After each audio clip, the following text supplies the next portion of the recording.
me introduce your host, Fino and Sasha, the legit king. It's the start of the show, time to walk through the smoke. When I enter the ring, I jump over the ropes. I feel like Mysterio, I ain't no joke. Titles, I held them both, call me Chris Jericho. Time to cash in my money in the bank. Just like Sheamus when he beat Roman Reigns. Meet me in the cage, like Undertaker when he met Kane. I don't play games, I'm the Triple H. The crowd screaming, you rock like my name's Dwayne. The crowd screaming, you suck like your Kurt Angle. In the ring, I'm the boss just like Sasha Banks. So you'll get whipped like the intro from Sable. King of my stable, don't matter the label. Smackdown or Raw, you get put through a table. Pushed off a ladder or choked with a cable. Throw me a chair, I'ma give him a facial.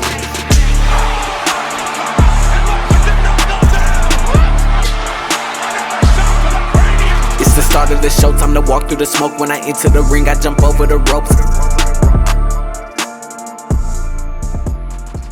It's Tiffy time!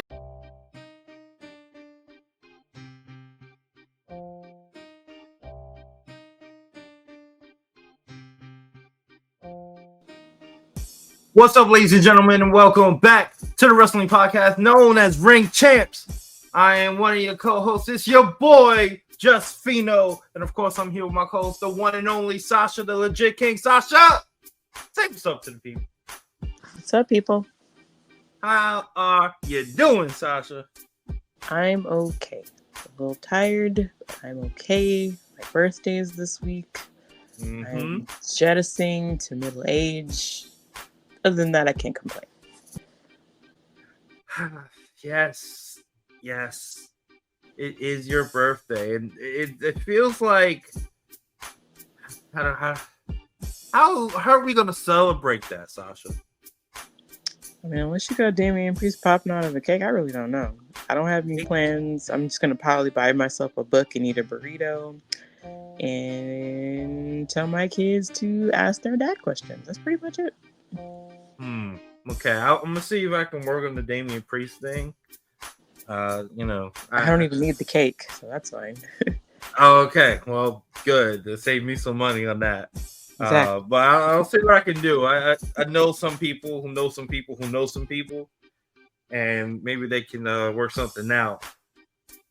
But Sasha, I gotta tell you something. I've been pretty excited over the last few days. Well, actually, no, it's been longer than that. It's been about a week now. I've been really, really excited because we are coming off of one of the most, I want to say, interesting weeks we've had in professional wrestling in a while. I mean, I feel like it's been like consistently good, but I feel like every day this week there was like more shit that came out that I just kept getting excited. It's really weird. I mean, let's start back from last Saturday, Money in the Bank. Then you had NXT HeatWave. Then you had the whole I'm trying to think what I was gonna say. Oh, then you had this whole news with Stephanie Vaquer and that whole fiasco that which was get into in a second. We got the whole WWE in Japan wrestling matches going on with AJ Styles and Io Sky, who both had tremendous matches, by the way. I mean, and then just all the news throughout the week that just compounded on that. It was just very, very great week. I feel like I can't remember a time when we didn't have like a very busy week. Like I feel like it just hasn't slowed down. Like even when it doesn't seem that nothing's going on, something's going on. It's crazy. I mean, and I think the best part of it, as I mentioned all those great things, but there was one that was even greater than all of it. And it was I'm trying to put these in great words because it truly deserves it. I guess you could say that I found my way. because I've been going by just Fino for a while, right? But I feel like I finally found myself. I found my name. And yes. you know what I'm talking about, right? Unfortunately. You see, I don't go by just Fino anymore. I really don't. I can't. I have a new government name, ladies and gentlemen, and that name is Fino Sekoa Onoi Fatu. And that is in honor and tribute to our new tribal chief, Solo Sekoa. If you may, please join me by putting the one in the sky right now, please. In honor of our new tribal chief, Solo Sekoa. Please. I already told you, I'm not getting involved. Better be up. I'm not getting involved in this. What are you talking about? Nope. Because like I said, when Roman comes back, I want to see what you're going to do. I want to see how you talk yourself out of this one. I want you to acknowledge him. I will not. That is so. I will not. Sasha, we had this conversation over text message a couple of days ago, okay? And I had to just stop texting you because you were disrespecting your tribal chief, and that will not be acceptable. Notice how even now you're still not answering me as regarding like what you're going to do when Roman comes back. Like, what are you going to say? How are you going to talk yourself out? I don't look. All I know is my family has a new leader, and that new leader is going to lead us to the future, back to greatness where we once were. It's good to think about the old days and the good old days. It's cool, but we have to move on now. And our new tribal chief, Solo Sekoa, who's gonna be leading Jacob Fatu, Tangaloa. The gorillas of destiny. It's amazing how there's just no loyalty in people these days. What do you mean? How is there not? I was not even like. I acknowledge Roman Reigns, but I wasn't even like huge like you were on him. Like, I like him just fine, but man, you just turned on this man completely. I haven't turned on anyone. I follow my family. I follow family. It's you want to talk about loyalty, right? My loyalty is to my family. But it's okay, because I want to speak about another part of loyalty that I'm very interested to see your opinion about, because earlier, before we acknowledged my tribal chief, I mentioned the news about Stephanie Vaquer, a new signee of the WWE. And there's been a lot of back and forth about the word loyalty with her, which is crazy that people even think about it. But she had the contract, it ended. She was able to get out of her contract with CMLL, and after her great showing at Forbidden Door, she signed with the WWE. In fact, she just wrestled for the WWE yesterday? Against Isla Dawn, which was the quickest turnaround from a signee to a contract that I've ever seen to a first match ever. But that's like the quickest I've ever seen, by the way. That means there's hope for the rest of us. Exactly. Where's my contract at, Trips? That's all I want to know.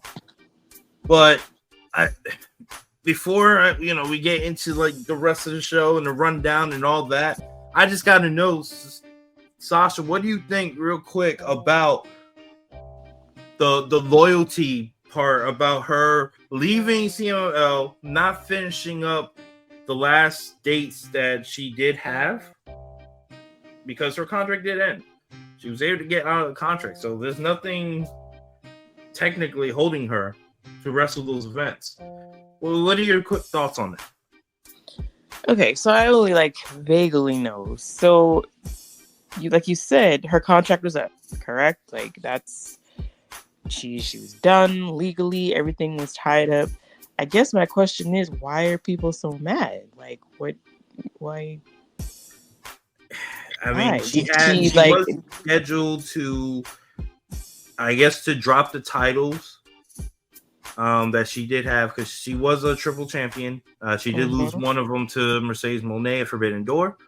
Okay. And then she was still the CMLL champion, women's champion, and then one of the tag team champions there as well. I guess they wanted her to drop the titles at this event that they had coming up. I don't know if it's this week or the next week.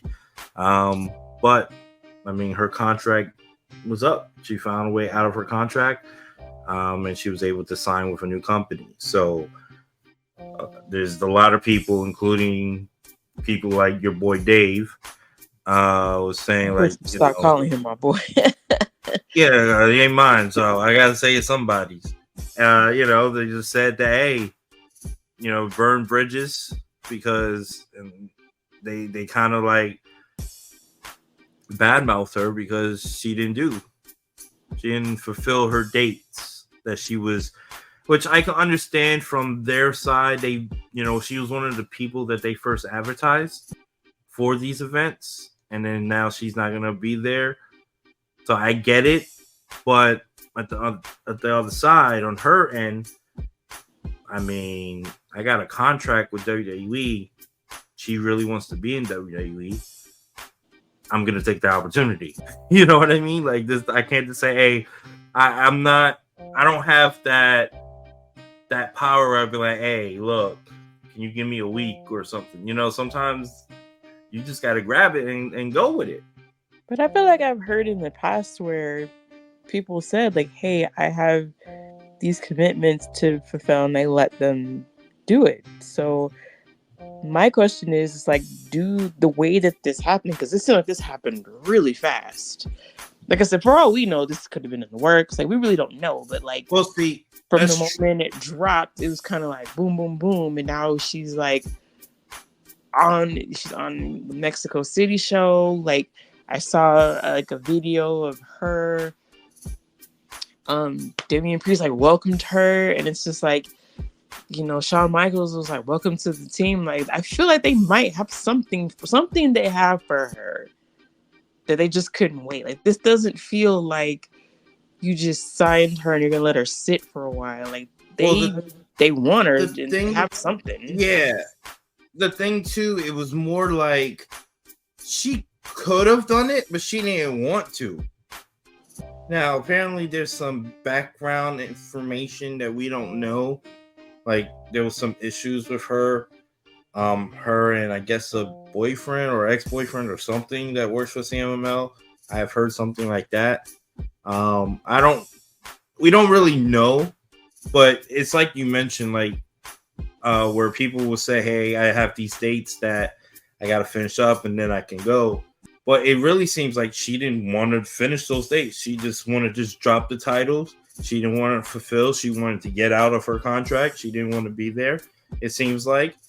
And she wanted to just come to WWE as quickly as possible. That's honestly what it seems like.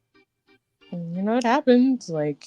People outside of wrestling quit their jobs all the time. Sometimes they give notice, sometimes they just don't. And, that's just how it works. It might not be the favorable thing every time, but sometimes that's just how it happens. So you just gotta move on. And, who knows? I mean, I guess I could see with the bridges burning, God forbid it doesn't work out for her in WWE. Would they want her back? I don't know. But, I mean, right now there's a lot of talent out there, so at least she didn't take the title and show up on the show with it, and throw it in the trash can. So I mean, I feel like this won't even be like a story in the next week or so. Like, this is gonna be nothing. Like, as far as how she left, like, we're just gonna move on, because in the grand scheme of things, it's just like, if she's legally not bound to be there anymore, and I understand that sometimes, it's like a loyalty thing, but you have to look at it too, like, the wrestling business in itself isn't the most loyal thing. So it's like, to pick and choose where you should have loyalty is kind of weird. Like, if she's not legally bound to be there anymore, let that girl go. Right. Yep. That's just And my by the opinion. way, I don't know for the ins and 2-week outs. notices, I hate the whole 2-week notice thing. Your loyalty shouldn't be to a company because they ain't got loyalty for you. Okay? Just want to throw that out there. Just let it go. All right, guys. One last thing I did mention also, we had the matches over in Japan, WWE Superstars taking place. We had AJ Styles, who's in the co-main event against Naomichi Marufuji at the Pro Wrestling Noah Destination 2024. Thought that was a really good match. And then, of course, we had Io Sky, who's also in the co-main event, versus Utami. Excuse me if I mess up their names, but Utami Hayashishita. I definitely messed up that name, but that was also at Marigold Summer Destiny, which was, I believe, their third event of the new company, women's company over there in Japan. That I thought was a really great match. Io definitely showed out, showed you exactly why the WWE was after her and pushed her so hard while she was a WWE Women's Champion. Like, she showed out. So I definitely encourage everyone to watch that match if possible. And funny enough, too, the main event of that same card at Marigold, we got to see Julia versus Saray. A lot of you guys remember her. Saray used to be in NXT. By the way, Triple H, Sean, I don't know what y'all did, but y'all dropped the ball on her because she can go. I don't know what the hell happened, but we can't let that happen to Julia.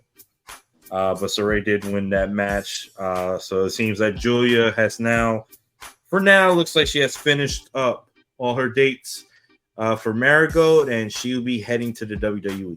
So that was also a great match. I want everybody to definitely check that out if you get a chance. 3 great matches.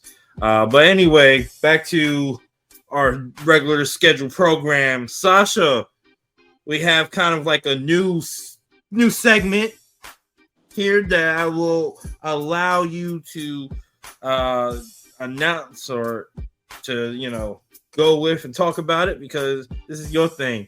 I suck at it. This is like the perfect thing for you, because I'm gonna mess it up. So the floor is yours. All right. Well, we have a new segment. It's called Hot Tag, where I'm just gonna go over some topics that are important, but they're not really to where we can just go into just full detail about them. Like I said, we're gonna keep it short. Just gonna run through them, and at any point you want to stop and talk more about it. But right now we have about 8 topics that we're just gonna quickly run through.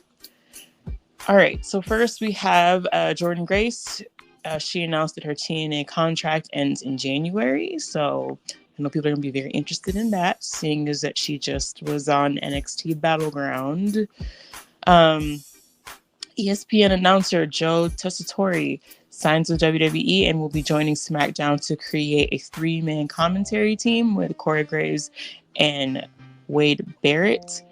Michael Cole and Pat McAfee they'll still remain. Like, they're not making any changes to the Raw announced team. They're just adding someone new. We're going to assume that Joe Tessitore is going to be the play-by-play, and, Corey and Wade would just do more of the color. So we'll see how that goes. If you've been living under a rock, then you may not know, but Rhea Ripley made her return on Raw this past Monday.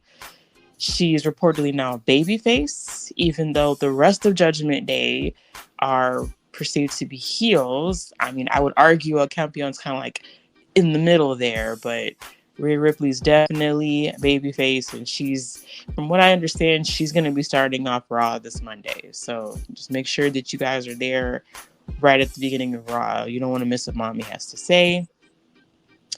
Unfortunately, Tyler Bates underwent surgery. He tore his pectoral muscle. He tore the tendon right off the bone, and he's going to be out for 4 to 9 months. So, unfortunately, I know we've been saying for the past couple episodes, we're looking forward to, seeing more of New Catch Republic and the tag team, trying to get this tag team resurgence going. But unfortunately, Tyler Bates won't be a part of that. But luckily, they seem like they're going to be using Pete Dunne, so let's just see how that goes. Ashante the Adonis and Cedric Alexander looks like they're going to be featured on NXT. Again, great opportunity, especially with what happened at HeatWave with the tag team champions. They're going to need some more opponents, so I think this is going to be a good opportunity. Me personally, I love Cedric Alexander, so I'm just really excited to see him get an opportunity. In Bloodsport news, Shayna Baszler, she's going to wrestle, is it Mayu Yamashita? And also the Creed brothers will be on that show as well. So we're looking at Josh Barnett's Bloodsport. Do we have a date on that yet? I believe it's the end of the month. Okay. All right. TNA, their partnership continues with NXT. Y'all thought it was over after Jordynne Grace, and I know some people were up in arms when Joe Hendry was eliminated from the Battle Royal. We called it. We said just wait and see what happens. Now Joe Hendry's on the main event in NXT. He was featured on commercials that were seen on Raw. And also, the Rascals reunited. Trey Miguel, Zachary Wentz, Wes Lee. I love that. Zachary Wentz was Nash Carter in NXT before he was let go about 2 years ago. And you can just tell from that segment just how happy they were to see each other. So definitely looking forward to that. The Rascals are going to be taking on, I believe, Gallus this coming Tuesday on NXT. So don't miss that. And finally, take this how you want, this record. Some people probably wouldn't be proud to have this record, but I implore you to look at it from a different point of view. The Miz made history. He has the most losses in WWE history with 1,335. Now, some people would be like, oh, why would you celebrate something like that? Not to say the losses itself are something to celebrate, but to put a positive spin on it, The Miz has been in WWE since 2006. So this is 18 years of The Miz, when people thought he probably wouldn't last 18 months. Been definitely one of the most consistent, kind of almost like as loud as he is, quietly building his Hall of Fame career. So, this is just something else for the history books. And whether you want to admit it or not, The Miz, he's definitely Hall of Fame worthy. He's definitely dependable. He's a WWE guy all the way. So, I guess congratulations. Congratulations on your longevity, not so much the losses. But, yeah, The Miz, hey. He also has a WWE Legends special coming on tonight. So take that for what you will as well. All right. So, yeah. Looking forward to doing the segment on shows coming. And that was a hot tag. Yeah, I'm very interested in the first one. The whole Jordynne Grace contract ending January. I'm very interested in that, of course. I was a big fan of her appearances in WWE so far. I got to watch a couple more matches of her here and there, and the more I watched, the more I'm impressed. So I really think she could be a big deal in WWE for sure if that is where she decides to go. But I really feel like it's going to lean that way, just with this whole experience and the way they've been treating her. I think that's a good thing. I do want to just add something I'm really just reading right now. But it seems that WWE is just on a signing spree. It's reported that they have signed a South Australian star, a 24-year-old Delta. Her name is Delta. She's apparently kind of like a Rhea Ripley, a South Australian Rhea Ripley. I don't know if it's the same part of Australia that Rhea's from, but she kind of looks like Rhea Ripley too. So that's pretty cool. And then I don't know if you heard the tag team, but they're one of the best tag teams ever. Motor City Machine Guns was reportedly signed to WWE as well. So, but they just recently just said bye to they said farewell to the Indies at a Prestige show. This was yesterday. So a lot of people are saying, okay, you wouldn't be saying bye if you signed to like AEW or something, since AEW allows you to work those stuff. So that's a big deal too. They did sign with WWE. So yeah, those are good signings if that is the truth. If those reports are true. So an interesting fact, Sasha. I don't know if you know this. I love being on TikTok. You know that, right? Yes. And did you know that Shane McMahon did the Kai and Tai voices? No, I did not. He's the one that does it. He does Indeed. He does all of it. The whole when they're talking, everything. I feel like I gotta go back and listen to them. You do, because when you listen to it, you're gonna be like, "Holy shit!" You can tell. Like now that I know it, I'm like, "Oh shit, that is him." That's just funny. Max leaving his mark. But all right, guys. So let's get into what the rest of the show is gonna be about. We gotta, of course, started off with our newest segment we introduced last week, and that is, of course, us running the ropes, and that is basically taking the place of our quick shits. We're gonna throw some topics and have a quick discussion about them. So let's go ahead and start with the very first one. That is CM Punk versus DM Hunk. Is this feud of the year so far? Sasha, I need to know. I think so. And why do you think that? I mean, it hasn't slowed down. There's been no lull. It's considering the fact that Punk has not wrestled a match in 6 months. The fact that this is still going, and essentially it's kind of been, there have been little like changes here and there, but it's basically been like, oh, Punk screws Drew. Punk screws Drew. Punk screws Drew. Drew gets mad. They have like, I can't remember the last time they were actually like face to face with each other where one of them wasn't being screwed by the other one or being brutalized by the other one or something like that. Like they've managed to keep this very just hot. And like I said, Punk hasn't even been on the shows all the time. Drew's had other things going on. He's had title matches. He's been in, the Elimination Chamber. He's been Money in the Bank. Like he's been doing other things, but all the roads always kind of come back to this. So yeah, man, it just feels like when it finally happens, when they finally really just touch and have an official match, it's going to be ridiculous. It's just the anticipation, I feel like, is so high.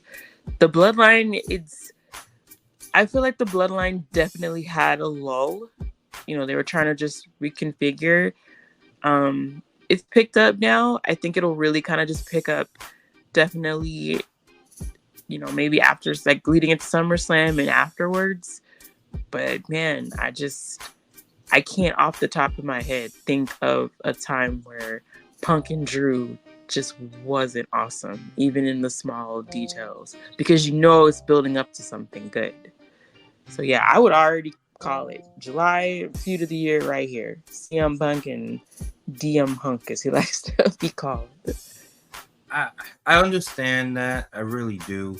I think it has been really good, especially like you said, they haven't really had, besides cheating each other out of stuff, no really interaction, no matches yet, all that.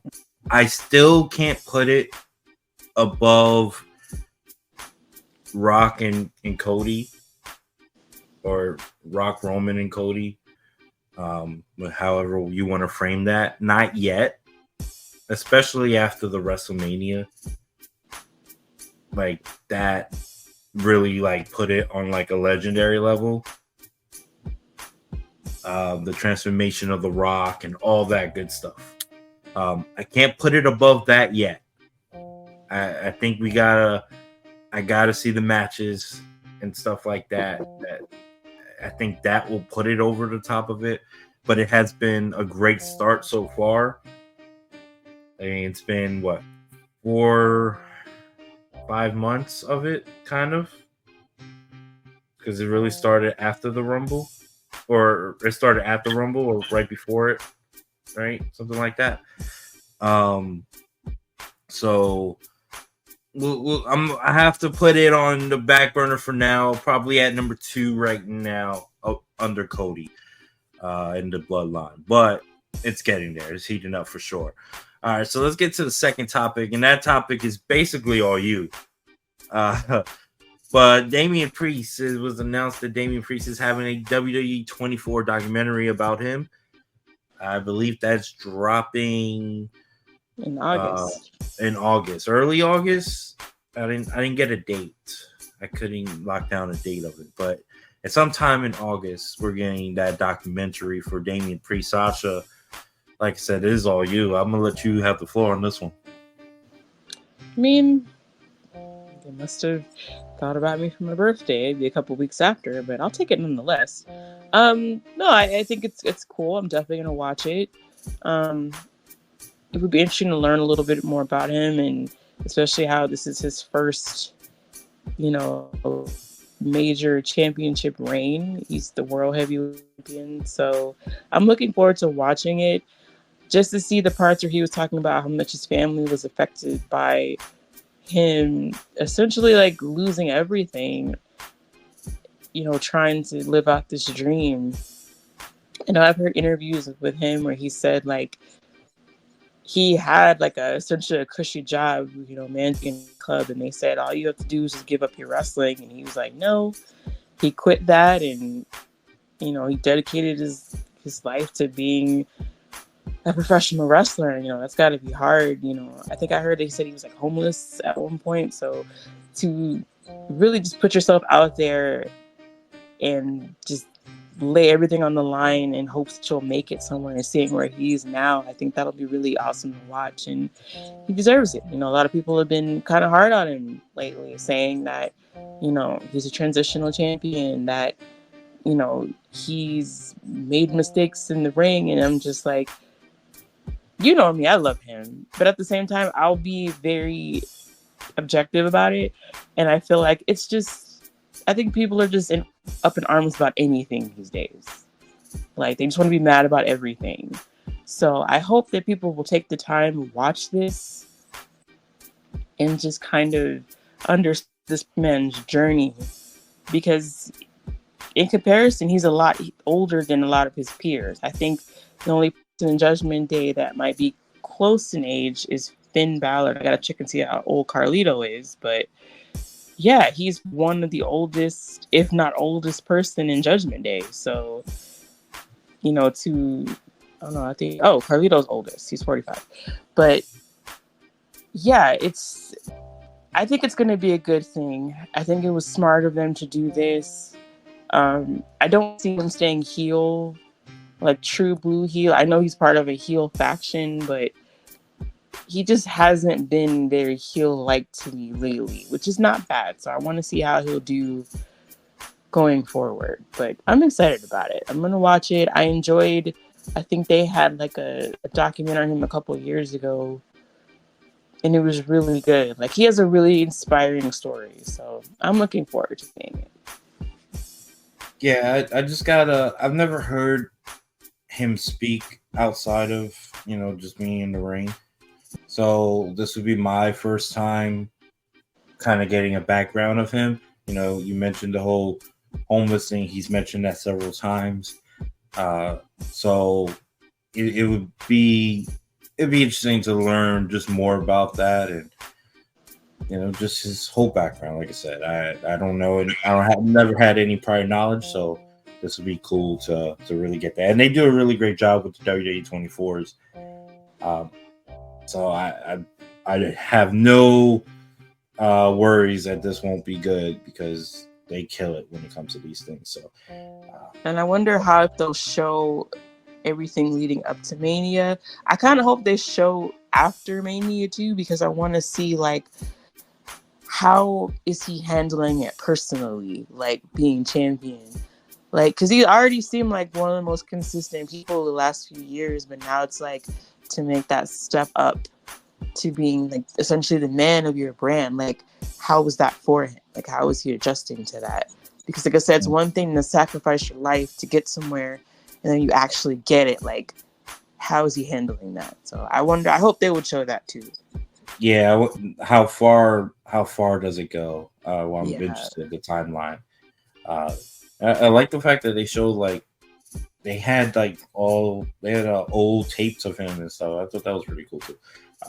The fact they were able to find that is pretty cool. So, all right, late birthday gift for you, but a birthday gift nonetheless. So, happy birthday, Sasha. I got one more request from them, but I'll wait until after I watch the 24. So I'm not trying to be greedy. All right, and Sasha, the last thing we have is, do we want to do any updates? And it doesn't have to do the top 10 or anything like that, but do we have for our, let's just say our top 3 for men and women? It's time to update it. Okay, who do you say is our updated Ring Champs Power Rankings? Who's the top 3 for each men and women right now? Well, I'm trying to remember who we had top 3 last time. So top 3 last time we had for the men, we had the Wyatt 6 at 1, Damian Priest at 2, and Cody Rhodes at 3. Okay. And then for the women, we had Roxanne Perez, Liv Morgan, and Kalani Jordan. I would say, no, I think I would keep the women. No, wait. I mean, Roxanne did defend her title, but Kalani's match with Soruka was really good.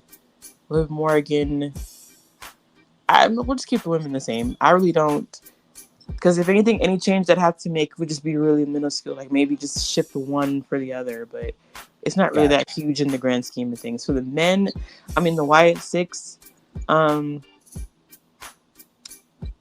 mean, these tapes are very interesting. I think it's interesting that, Adam Pearce met with Bo Dallas as Bo Dallas. Yeah. Right now, I think I feel like they're building to something. And I feel like this is another example of having to have patience in this era. I don't know if I'd keep them at number 1, but I wouldn't, make them plummet down just because nothing overtly, I wouldn't say it not overtly interesting, but nothing huge is happening right now. I feel like it's just subtle things that are preparing for something. And I feel like when that something does go down, it will be noteworthy. I think the debut had to be big. Yeah. They're building towards something, but I think we're just kind of in this stage where it's getting somewhere. We just got to ride it out. But I don't know if I'd have them at number 1. They're out of my top 3. Okay. I'd still keep Priest in the top 3. He did defend his title. Yep. We'll talk more about what happened later. Yep. But he's got a huge match coming up. Him and Gunther. Huge. So I'd keep him in the top 3. And then who else is our other person? So Cody. was 3. So I'll be honest with you. I have Y6 out of the top 3. I have Priest still at 2, and I got Cody still at 3. Mm-hmm. But my new number 1 they've been dominating. I mean, just pure dominating. Okay. They dominated on SmackDown. Oh no. They dominated at Money in the Bank. They dominated last SmackDown.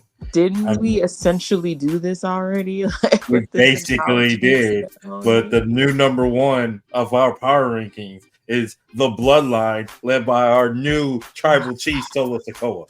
I wish you would stop saying our. Like, I never agreed to this.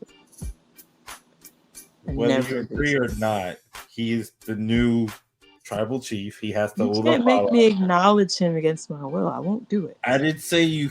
I didn't. I'm not forcing you. I just said that he has the Ulafala, which means he is the tribal chief. That's just a fact.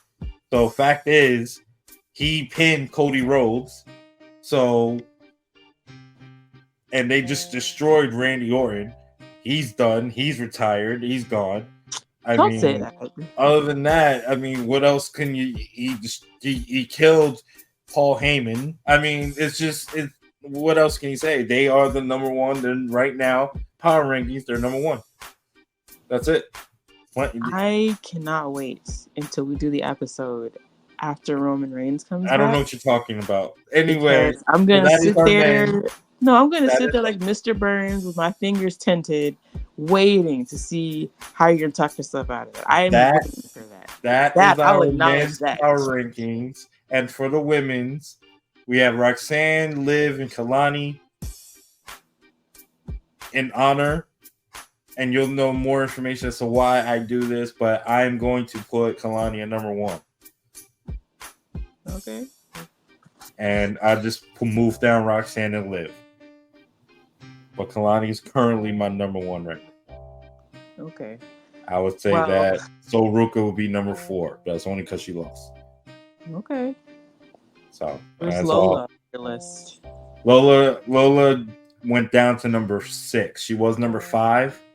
She dropped down to number 6. Actually, I'm sorry. No, she dropped down to number 7 because Io moved up and Chelsea Green moved up. Chelsea had a fantastic season. Well, I guess we could talk about more of that later. Yes. We will. And we might as well go ahead and get into it. So, ladies and gentlemen, that is us running the ropes. But now it's time to move on to our mid-card topic, and that is basically to review the great weekend we had of Money in the Bank and NXT HeatWave. So let's go ahead and start off with the event that took place Saturday night, Money in the Bank. Sasha, we had a card of 5 matches, and I thought, these matches, it was an overall great show. Mm-hmm. And it was led off by the men's Money in the Bank match that featured Drew McIntyre, Andrade, Carmelo Hayes, Chad Gable, Jey Uso, and LA Knight. Yeah. So what did you think about this men's Money in the Bank match? I thought it was fine. I never want to give like a ladder match a harsh rating because, I don't know about you, but I can't really see myself getting thrown off ladders, so they automatically get praise for me for even doing it. I saw people complaining about Drew winning. Okay, so initially when it happened, I want to say for like a few minutes, I understood why people were up in arms, but then logically, having to step back and look at it, I understood why that decision was made. I know I've gone on the show and said, like, I hate when they use matches like when Brock won the Rumble just to get Roman again. It was like, I felt like a waste. But I think that it probably was the only way to go, I'm so happy, though, that, like, Andrade and, like, Carmelo really got their time to shine. They were taking like crazy, crazy bumps, those two. Like it was insane.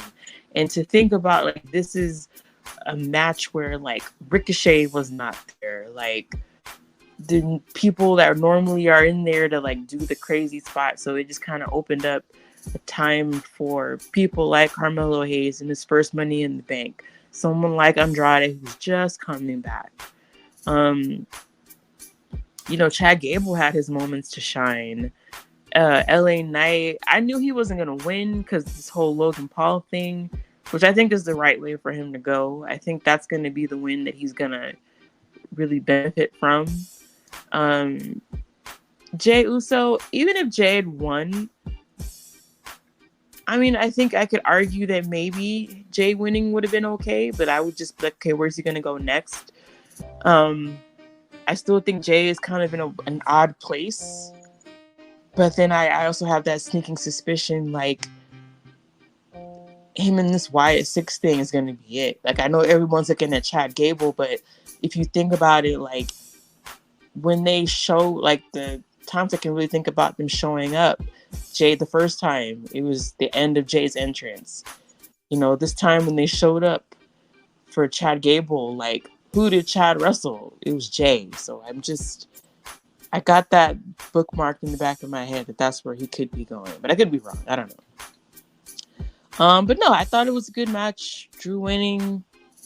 It made the most logical sense. And I like the fact that now they're hinting at Carmelo and Andrade having a feud with each other. So I'm really excited about that. But yeah, overall, good match. I enjoyed it. What did you think? That was a good match. I think what people don't understand about this is you kind of had to do it this way with Drew winning, and obviously later trying to cash in because one, let's just think about it.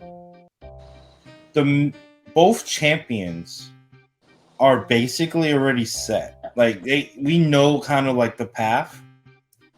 One thing we know is no one's cashing in on Cody. Yeah. Because we know Cody's path already. And then at the same time, we know that Gunther is having the title match at SummerSlam. More than likely, he's going to win that match. Which I know it's hard for you to hear that. But more than likely, he's going to win. And he's probably going to have a long run. Because going off of his history with the Intercontinental title, breaking the record with that, it just wouldn't make sense for Gunther to lose so quickly. Like, that's not the person you use the Money in the Bank contract on. So you had to kind of do something that at least you can use that contract and make it make sense. And that was the best way to do it. So Drew winning, I was fine with him winning. Honestly, anybody winning would have been fine, but Drew winning, it does make sense now that I think about it. And I thought the match was really good. Like you said, pretty much to sum it up, everyone had their spots. Everyone had great moments. That's really all you can ask for, right?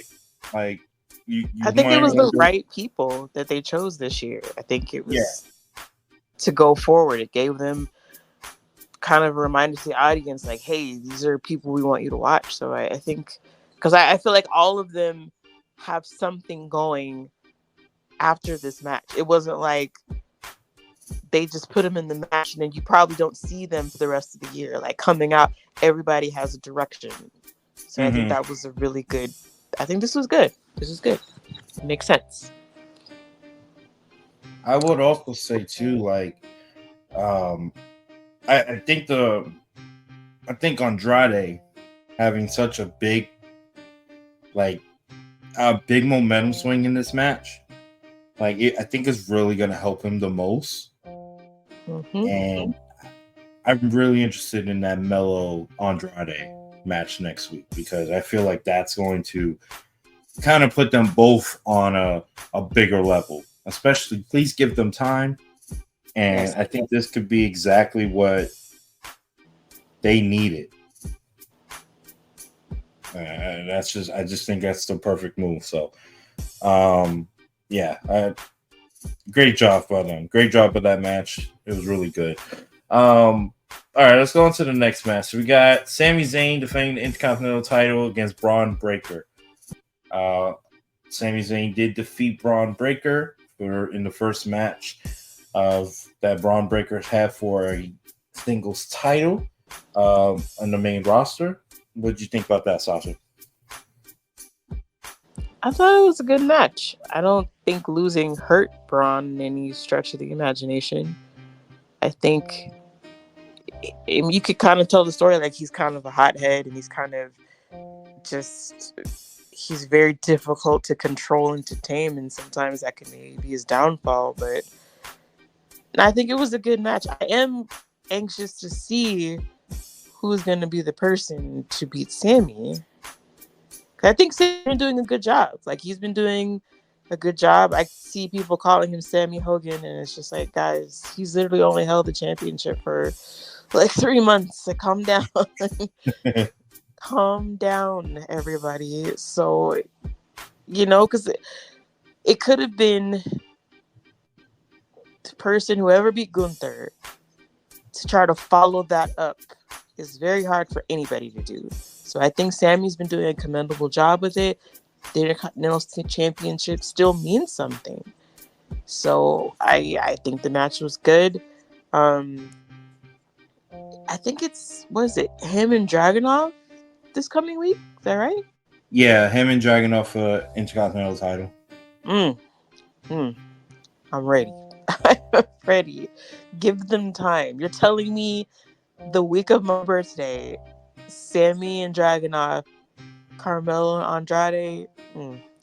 Triple H must have got my letters, boy. This is amazing. So, yeah, it was good. I love that matchup. I wouldn't get my hopes up. I mean, I don't care who wins. I just want to see it. Like, I don't care. Like, no. What I mean is, I feel like Braun's gonna fuck that match up. That's all I'm saying. Okay, that's well, all. I got Carmelo and Andrade. Yeah, that's the only reason I said that. Not because I think the match is gonna be who wins it or anything like that. I think Braun's just gonna go in there and fuck them up. They might have to like do Silence of the Lambs with him and just like put like a muzzle and a straight jacket on this guy. I don't even think that's enough to stop this man. I love what they're doing. I know people hated the fact that he lost. I picked him to win. I believe you picked him to win. But this is only going to make him better, and it's just going to show his dominance. Because he's just going to get angrier and angrier, and then what he does to Sammy or Ilya or whoever gets in his way from getting this title is going to be magical. It's going to be pure chaos. Yeah, he definitely has that aggression streak down. Yes. And that. In a way, the Running the Ropes name came because of Braun Breaker. like it's kind of a dedication to him because I don't want him to attack us. That's all, like the way he runs the ropes is crazy. He's a beast. He's going to be a future megastar for this company. And I just can't wait. I cannot wait to I want to see this rematch because I thought they had a really great match. I was shocked that Sammy won, but I understand it. I'm not one that's gonna absolutely hate a finish to a match. Like I haven't really doubted Triple H much in his run as the lead man. He might have his moments where I had to like, what are you doing? But at the end of the day, it always plays out correctly. So I'm just going to let it ride. Yeah, I mean, because even if you do have those moments, it's kind of like there's more moments I feel like kind of make up for it, if that makes sense. Like, yeah, like everyone has a bad day. He hasn't had many. And or just like a decision you're like, yeah, really? But yeah, but he'll make it up later. He'll give us a WrestleMania that we'll remember forever. So I'll take it.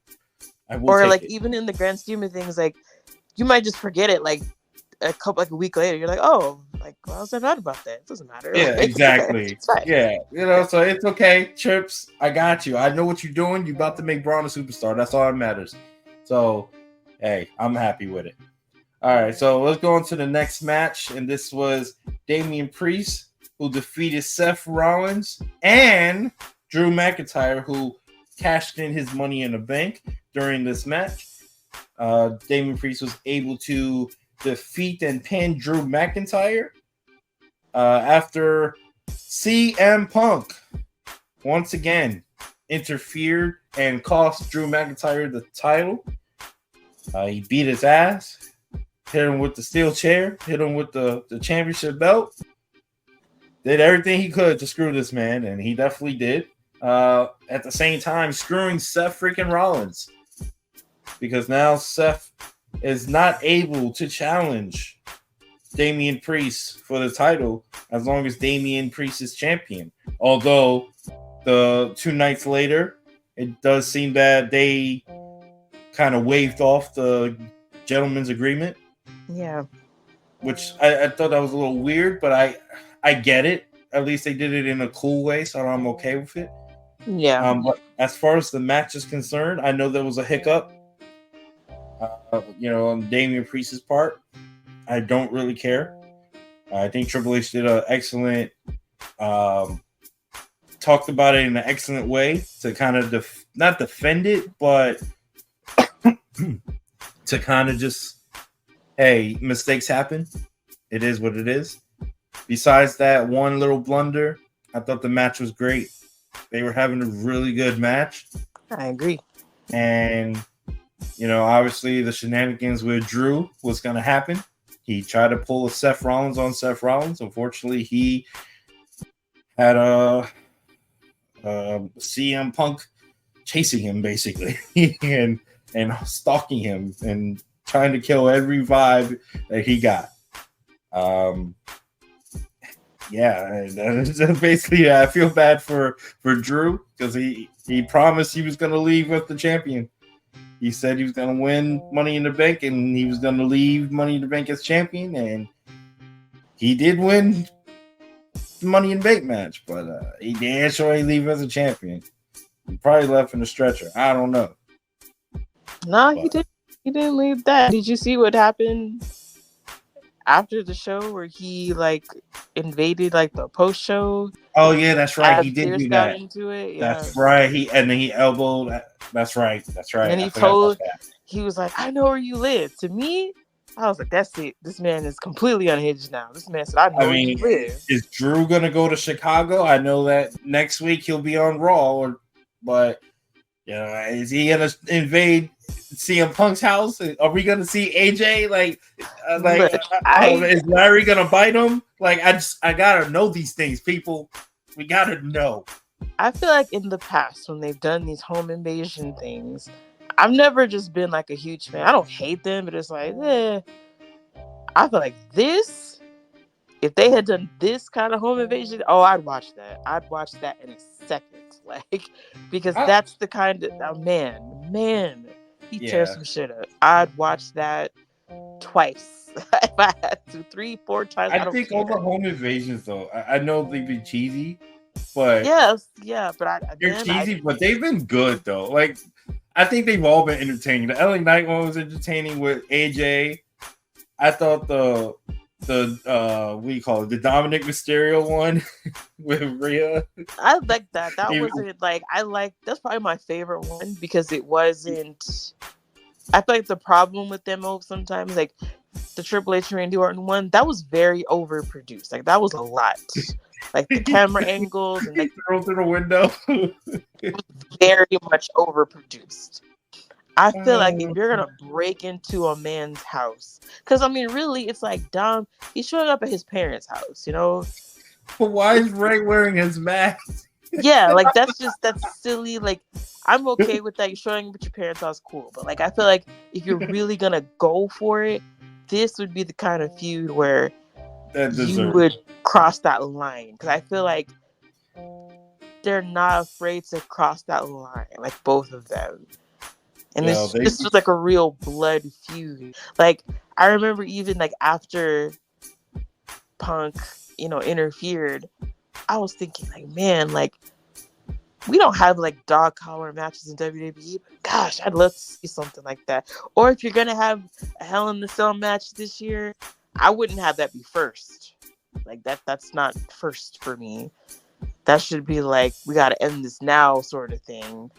But I want them to have like a really, I'm not a huge like bloody violent match person, but this feud feels like it needs that. Like this warrants that. And I feel like I would be like fascinated to watch it. I kind of want a Hell in a Cell like Foley and Triple H. Yeah, like I just that maybe one not at the the first Royal one, Rumble. but like eventually I needed to go that way. But as far as the match, like you said, I really enjoyed the match. I feel like every time Damien gets in there, he's proving his worth because he's at a disadvantage in a way. Like he didn't have that story, that build up that Cody did, right? So for him to be champion during Cody, you're champion during a time where it's like you have Cody, you have the Bloodline, you have Punk, you have Drew, you have Gunther, you have a lot going on, but you're supposed to be the man as well, right? I think he's quietly just making his case. I know people were like tripping about what happened. I mean, it did kind of take you out a little bit. I'll admit it. But at the same time, it's like you knew where it was going, right? Because if the referee had counted down, then it wouldn't have been a triple threat match, right? So that you couldn't do the disqualification. You couldn't have Punk rightfully interfere and everything. So, it just seemed like to me, it was like a lighting. It was like a cueing thing. Should he have kicked out? Probably, yeah. Because if he did kick out and then they were a little late on the draw, okay, would have saved it. But stuff like that happens. I feel like we as fans need to step back and see that like they're still humans, like mistakes happen. You can't act like your favorite wrestler has never had a mistake in a match. You can't act like that's ever happened. And if you hear like a lot of interviews with wrestlers, you probably be surprised how many things goes wrong and we don't even know. We can't tell. Was that something we could tell? Yes. But that's hard enough having to keep a match. You have the crowd being that loud. You have this going on. You have to just keep control of your body. Like, it's a lot going on. So, I'm sure he probably is his worst critic and he beat himself up about it just like anybody else would. But this shouldn't take away from the fact that before all that happened, he was having a really, really good match against Seth Rollins. Yeah, it's just probably because it was back-to-back pay-per-views. That's all.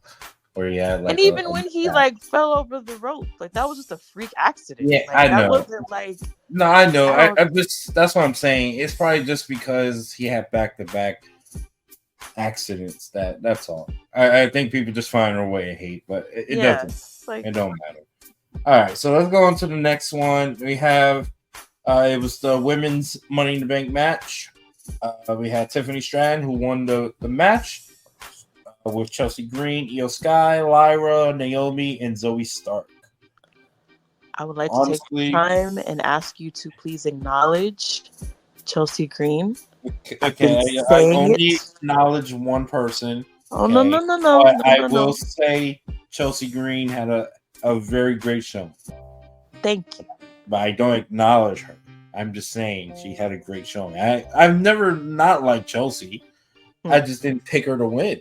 That's all I did. My pick was Lyra. And would you have been upset if Chelsea won? No. Why would I be upset? I told you that last week. I'm just saying. Give my girl credit. I would have picked, like, honestly, it was either Lyra, Tiffany, or Chelsea that was going to win. I did make a case for Naomi. You know, her turning on Bailey, but if I had to pick the order, it would have been Lyra, then Tiffany, then Chelsea. Because Io didn't need it. And Zoe, you know, whatever. I feel like Zoe deserves her flowers for that because she took some, especially that last bump she took. Whew. Yeah. But then she Zoe took a really always, huge bump last year too. yeah, she's the bump taker. She Gotta give her puts her credit. body For on that. the line. Yeah, So- like she's gotta give her credit for that because she's. I know a lot of people feel some kind of way about her, but again, she's definitely she was in there doing big things. But I feel like this was better than the men. Yeah, for sure. I mean, this is probably the match of the night. I would say that for sure. It was definitely the match of the night. The women showed up. It was very entertaining. They had, you know, a lot of crazy bumps. You know, even Chelsea doing the Imperator. You know, of course, the Chelsea bump through the two tables. We mentioned the Zoe Stark bump. You know, EO's going crazy, doing EO things. It's I thought, honestly, like, yeah, this was match of the night for sure. And I'm loving Tiffany Stratton as the Money in the Bank winner. I mean, like I said, I would prefer Lyra just because I think Raw needs it. But Tiffany would make it more interesting. In fact, she's already made it interesting. We saw what she did on SmackDown, you know, almost cashing in. And she was kind of interrupted by Nia Jax. We've seen on the live event over in Mexico City, she almost cashed in there as well. But she got interrupted by Bianca Belair. So, you know, you're going to have that fun throughout the whole, however long it takes for her to cash in. It's going to be very interesting to have a heel as that person is holding the Money in the Bank contract. It's always more interesting when a heel wins it. So, I'm very happy for her. And like I said, match of the night for sure. Yep. So now it's the time. Let's see what she can do. Yep. And then the last match of the night, we had the Bloodline. Solo Sikoa, Jacob Fatu, which was his first match in Tama Tonga, with Tonga Loa on the outside, defeated WWE Undisputed Champion Cody Rhodes, Kevin Owens, and Randy Orton. By the way, just want to take a quick moment to hope that Kevin Owens' mom is doing well. I'm not, hope everything's getting better for her. Yep. I know she was in the hospital. Hopefully she's still not there. But wish her well. But yeah, I thought this was a good match as well. It did have slow parts. I know that it definitely did have some slow moments. But I want to say that I thought they did an excellent job of featuring Jacob Fatu, especially in his first showing and as far as in a match. I thought that whole sequence that they did with Randy Orton, where Randy thought like he was going to hit this DDT, his famous DDT, on the ropes DDT, and then he sets you up for the RKO, and Jacob Fatu said, "Oh hell no!" He just bounced right up. Like I love that whole sequence. Jacob Fatu is a problem. He is a true enforcer. And what he's going to do for the Bloodline is going to be awesome. And, I love the fact Solo Sikoa pinned Cody Rhodes, which is exactly what it should have happened, especially to set up the WWE Championship match at SummerSlam. That's what was necessary to make that happen. So I thought it was a good match. I even like the outside craziness that he had towards the end. We do got to work on Tonga Loa. I don't know how you miss a low blow.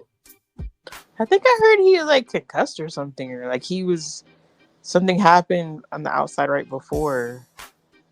Maybe. I think it was when Randy hit him or threw him into the I think the Randy throw him into the stairs or the table. It was one of those. He did look a little weird after that, so it is possible that's probably what happened. But he's got to work on his mishaps too, because that's like 2 or 3 mishaps he's had since he's been here. It's only been like 2 months, so he's got to work on that. But other than that, that was a good match, and the right way to end the show. Just Bloodline dominate, especially this is their first big win as a group, and now they just got to continue this on into SummerSlam. And I know Solo is probably going to lose that match. He's probably going to lose that match. But I will say this. If you really want the Bloodline story to get to the level that it was, you may want to consider Solo winning. I thought you were going to say that. I'm not. I mean, I know Cody's probably going to win that match, but if you really want to make it interesting, Solo beating Cody and then having Roman come out after, I'm just saying, that would be It'd be interesting. very interesting. And that would put the Bloodline story back into like the serious forefront in my eyes. But that's a discussion for another day as we get closer to SummerSlam, which is only 3 weeks away, which is crazy. But that's just another story. What did you think of the match? I thought it was fine. I thought it was exactly what I thought it would be. Bloodline matches tend to be the longer matches of the night. I was really more fascinated to see how Jacob Fatu would be, because I had heard so much about him. I definitely thought he didn't look out of place for sure. What was that spot where, like, I think Randy did like his draping, like when he drapes them on the ropes and does his DDT? Yeah, the draping DT. Then he set him up he for just sprang back up like nothing happened. I was like, oh, okay. So yeah, I think this was definitely a big showcase for Jacob. Shout out to Kevin Owens for just doing that, just going through it, and really, honestly, like all of even counting Jey Uso, like the fact that they went out there and did that the same day that they were laying Siko to rest was kind of crazy too. But no, I thought it was fine. I thought the Bloodline would win. And now, like I said, I'm very much interested in seeing where this is going to go with Solo and Cody. And I would not be mad. It definitely would shake things up. I know people would be like, oh, Cody, this and that. But I tend to think, too, Cody tends to be more interesting when he's chasing things. Like him being the man is great. I love him being champion, but this definitely would be an interesting wrinkle in his career to lose Solo Sikoa. So very interesting. All right. So that was overall, I thought SummerSlam was a good show. I gave it about an 8. 8 out of 10 for me. It was pretty good. But I have to say that it was as good as it was outshined by the next event that took place the very next night in the same building. NXT HeatWave. Sasha. I mean, holy shit. And we ain't bleeping out the holy shit because that's exactly the 2 words that fits that show perfectly. I mean, to steal the words of Sheamus, it was banger after banger after banger after banger. I mean, holy shit, what a great show HeatWave was. So let's go ahead and get into HeatWave. Just started off quickly, over Femi defending his North American title against Wes Lee. Oh man, this was a match that, oh man, Wes Lee, I think he might be the best like underdog guy the WWE has today. Because you can't say Sami Zayn anymore. He's already overkey. But Wesley, like what he does, and his stature. I mean, obviously he's like 5'2", I guess. I don't know how tall he is, but he's very short. But he can go, and he works his ass off. And the bumps he was taking against Oba, I mean, when Oba just lifted him up and just pinned him in the air, just like nothing, was absolutely crazy. And then when Oba caught him off of the top, when he tried to do the Meteora, and he just caught him, holy shit moment. He beat Wesley's ass, and Wesley just kept coming back and fighting until it looked like the way they did it, he ran out of gas. When he tried to do his finisher, he just couldn't do it. And Oba just overpowered him, hit him with his finishing, the sit-out powerbomb.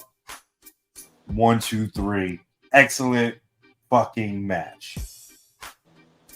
I think I went 4.25 for this match. This pay-per-view was so good, I gave it star ratings.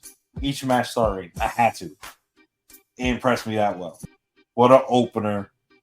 Obafemi defending the title. And once again, North American title champion. And it was a last chance match, which means Wesley cannot go after the North American title as long as Obafemi is the champion. So, Sasha, what you got to say? I mean, I pretty much back up everything you said. I love watching Obafemi. I love watching Wesley.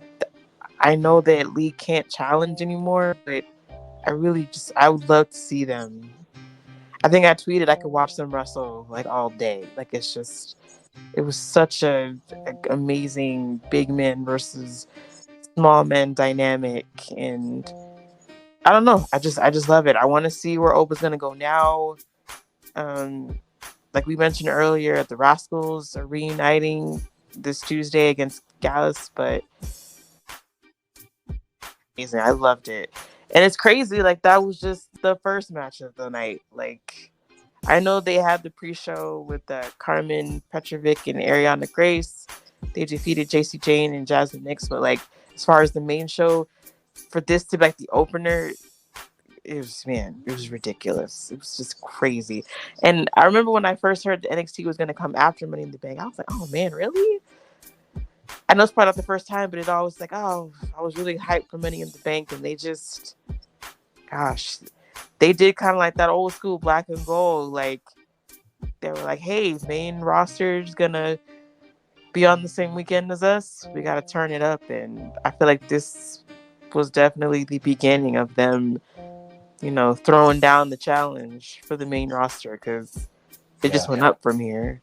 It really did, and to me, it went up to like the maximum with the very next match, because we had Kalani Jordan defending the women's North American title against Sol Ruka, which in a match that I did it. I gave it 5 stars, and I know that's wild, and I'll be honest with it. I'm not being totally objective with it. It was my favorite match on the card, by far. My favorite match. I added my bias to it because it was just so great. I was so entertained and I was so impressed by both women. Like, I was not expecting the match they put on. It was... I said it. I texted you. I said... Because I didn't watch it till later, right? Because I was at work, so I watched it later than everyone else. And so I avoided social media because I didn't want to be spoiled and all that. And I texted you. I was like, yo, this is giving me Will Ospreay and Ricochet vibes. And what a funny thing. I go on social media later on the next day and I see that Ricochet said the same thing. Like that tells you, like, all right, like I know what the fuck I'm talking about. Like that was such a great, entertaining match that the fact that I compared them to two of the best wrestlers in the world, in Ricochet and Will Ospreay. People consider Will Ospreay the number one wrestler in the world right now, right? Ricochet is definitely up there. And these two ladies who have probably less than 3 years experience between them both.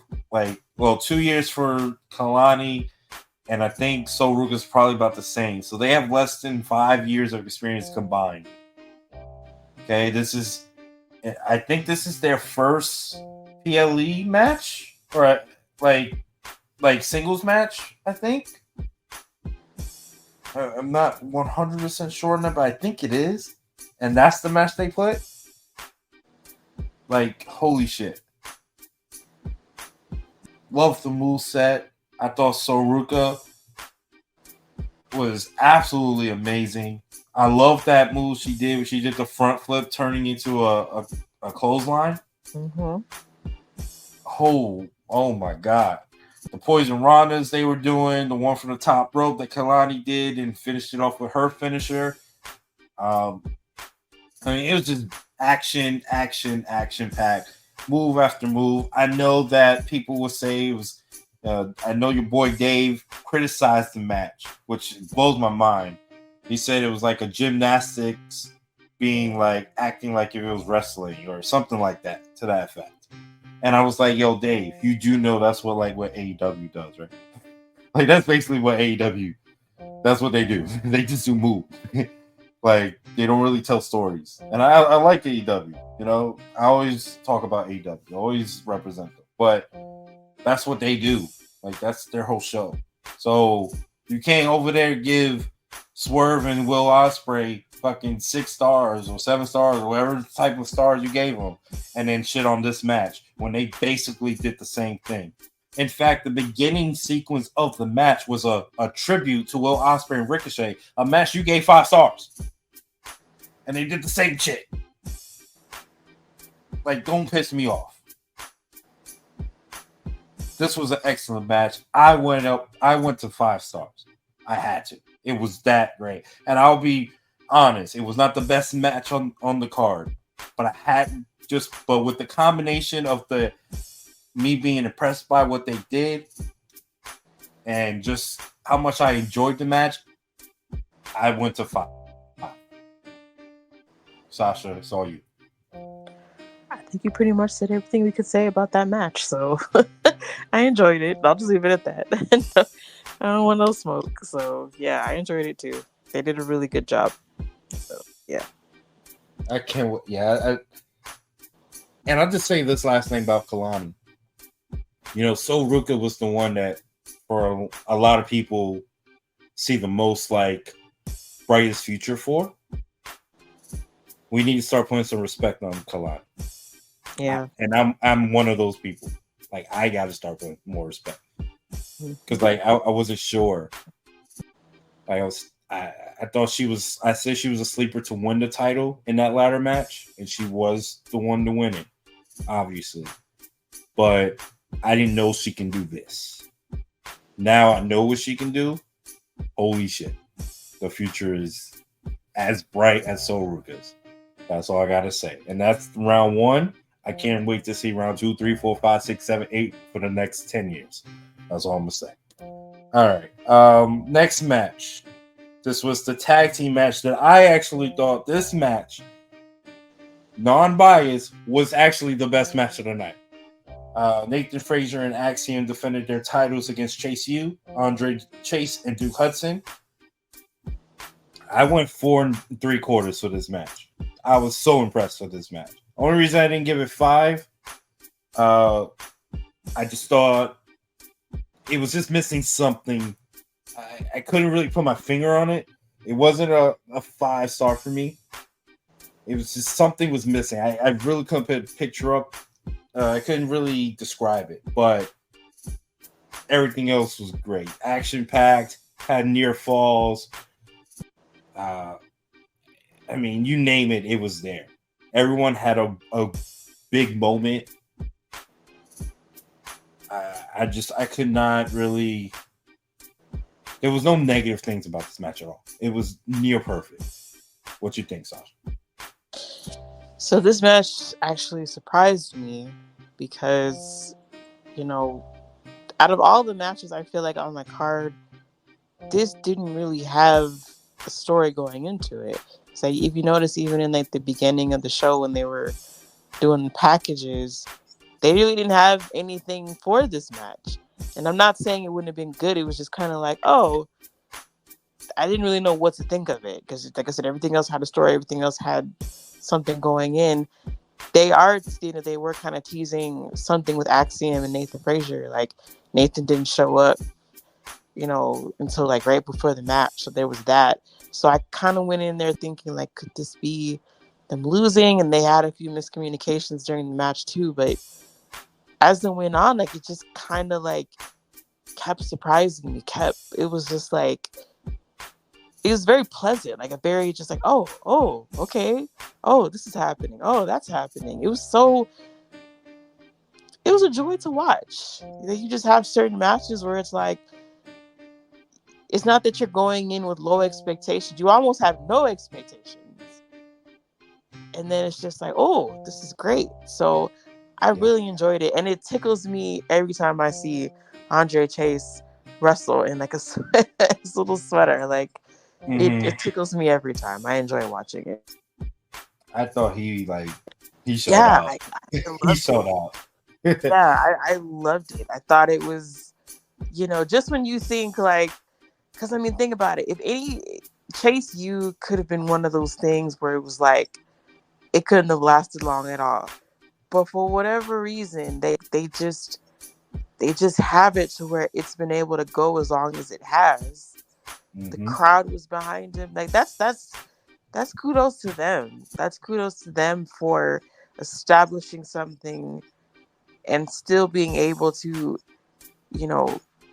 have it work out for them in a match like this. Being able to show that, yeah, they can go. So it's just a testament to everybody in the match. Like, everybody played their part. It was great. I really enjoyed watching Duke Hudson work. Like, it was great. Like, I just want to see what's happening next. Like I said, we talked about Cedric and Ashanti, the Adonis being on NXT now. I want to see where they're going to go now. I think this is, I know they're teasing Axiom and Nathan breaking up, but I hope they let them go a little while longer because I really want to see more of what they got. Because at its best, sometimes I think tag team wrestling is probably the best wrestling there is when it's done the way it can be done. So Right. I love it. I got you on that. Just a future update. Looks like Duke Hudson, he'll be challenging Obafemi for the North American title in next NXT. Yep. And I think Thea Hale is also going after a title too, or is she? I think Thea Hale got put in a match against Roxanne, but I don't know if the title's on the line. I think that's what Ridge Holland said or something like that. But anyway, I do definitely know Duke Hudson Obafemi should be an interesting match. So can't wait for that. All right, so the next match on the card was the prodigy Roxanne Perez defeating Lola Vice for the NXT Women's Championship. Honestly, I mean, I thought this was not the best match of Lola's career. I thought Lola did well, but this was a match carried by Roxanne. I mean, I think the only thing I would say too about this match, I wasn't a big fan of Roxanne having to hit like 100 pop rocks on Lola to beat her.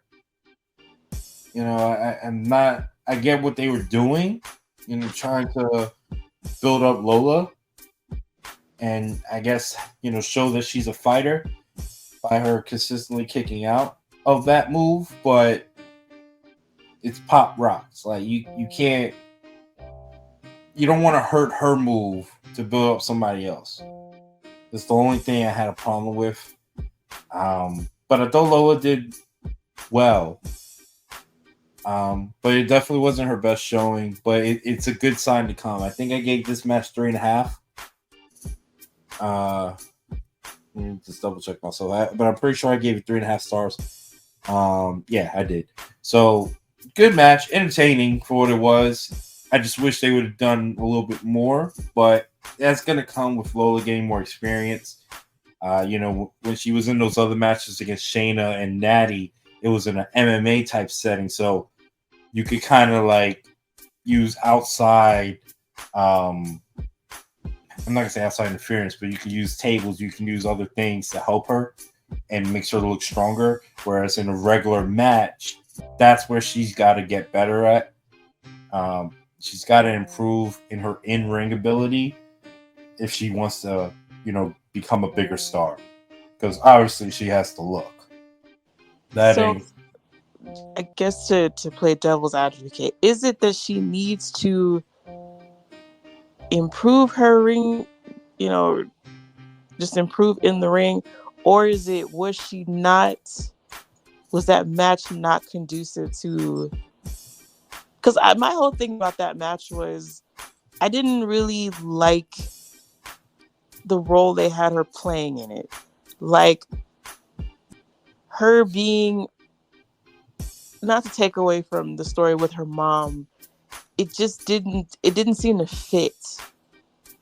And the story they were trying to tell with her, because essentially she was going in there being the baby face, and I feel like they had her tell the story to get people behind her, but she just doesn't come off as that kind of character where it's like, I don't feel sympathetic for her. Like, I don't feel that. Like, I feel like she has that kind of character. Like I said, as many times as like she's beat somebody and she twerked over their head, I'm not gonna feel something you're gonna shake your ass over my head after you hit me. Like, I don't want that. Like, I just don't think that was the right role for her. Like, she just doesn't come off. She's not in that place yet where I feel like she could be the sympathetic baby face. And I think that's what they were trying to do with her. And to me, I thought that was what was kind of off about it. Like, I can understand that. Yeah. Like, I get what you're saying with that, because she's probably better as a heel, as like a bully type thing. Because the problem with that, though, if her being like that MMA bully, is I feel like we have that already. Now, maybe the way they try to do the sympathetic face, with bringing her mother into it, maybe wasn't the exact way you should have went.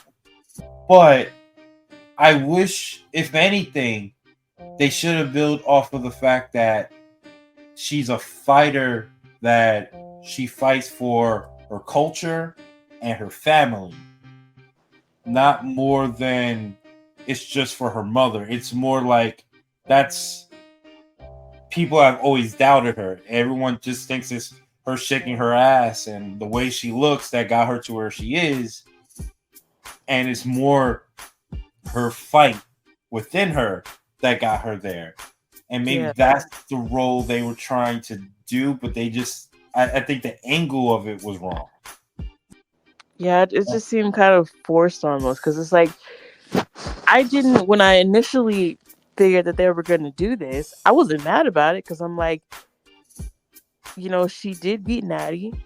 She did beat Shayna. That's a good case you can make for her to be up next, Yeah. But to take it where they took it was kind of like, kind of took it out. I'm like, you didn't really need all of that. Like, I understand wrestling in the sense that, like, the baby face the heel, but sometimes it's not. Sometimes I don't even need that. Yeah. It's not even. It's just kind of like the story was, I was at that last, PLE. I defeated one of the baddest women ever. One of the most dominant NXT Women's Champions of all time, because we all remember Shayna's reign. Like, nobody was taking Shayna down until, eventually the future mommy did. But I feel like that was enough. Like, she went through these matches. She was having these matches that these other girls were not having. You know, I feel like that was enough. So for her to step up to Roxanne saying, you know, I'm doing things the other girls on this roster aren't doing. It's my turn. I'm up next. I feel like there could have been a different direction this would have went in. Yeah. And I think that's what kind of took away from it for me. Was it just seemed kind of like a weird swerve they took to make her seem very sympathetic, and for her to take so many pop rocks. Because honestly, the pop rocks off the table, that should have been it. Like, yeah, that should have been it.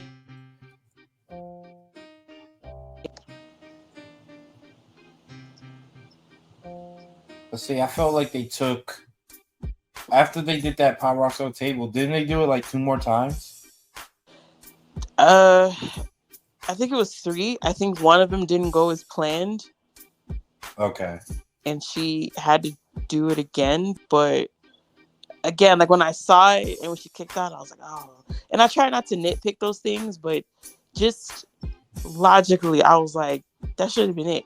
Like, yeah, that should have been it. I think if anything, what this match needed was more time for the build-up. I think they could have done the route they took, but they needed more time to get there. You know, I think if they had shown video packages after her beating Shayna and Natty and all that, they shown video packages of kind of like where she came from. Mm-hmm. And, you know, maybe even showing her mother discussing it, showing her sister talking about her, all this stuff. Talk about her Cuban country, because she kept talking about she wants to be the first Cuban American, the first Cuban NXT champion, right? Well, show more of her Cuban stuff and video stuff and packages, and just allow just more time to build to it. Have Roxy just kind of like shit on it the entire time. You didn't have to take away her edge though. Like, you didn't, because she had that over everybody else. Like, right, but see, that she might not be the best wrestler, but she had something that made her different. And I thought they took that away from her. Right, that edge could be what, you know, could be built off of those, you know, her family and built off of her culture. And because, you know, great Cuban, I'm sure there's just plenty of great Cuban fighters, and they could have just played off of that. And now she got like this whole energy. It just, I agree with you. I agree. It was a little weird, but I think that they'll fix it. It doesn't. I don't think it knocks her down or hurt her. She just needs more time, and that's they gotta figure out the right path for her, and she has plenty of time to do it. And I did like the idea that you did present, that you did text me about having her work with Julia. Was it Julia? Yeah, it was Julia. I said Julia or whatever, which one, whatever. Right. I don't care. I kind of do like that. I think that would be interesting. I would hope, though. I would like Stephanie. If they're gonna do Steph. Yeah, whichever. I didn't really care. Whichever one they wanted to choose, but I think it would have been, because you don't want her to lose the momentum that she had.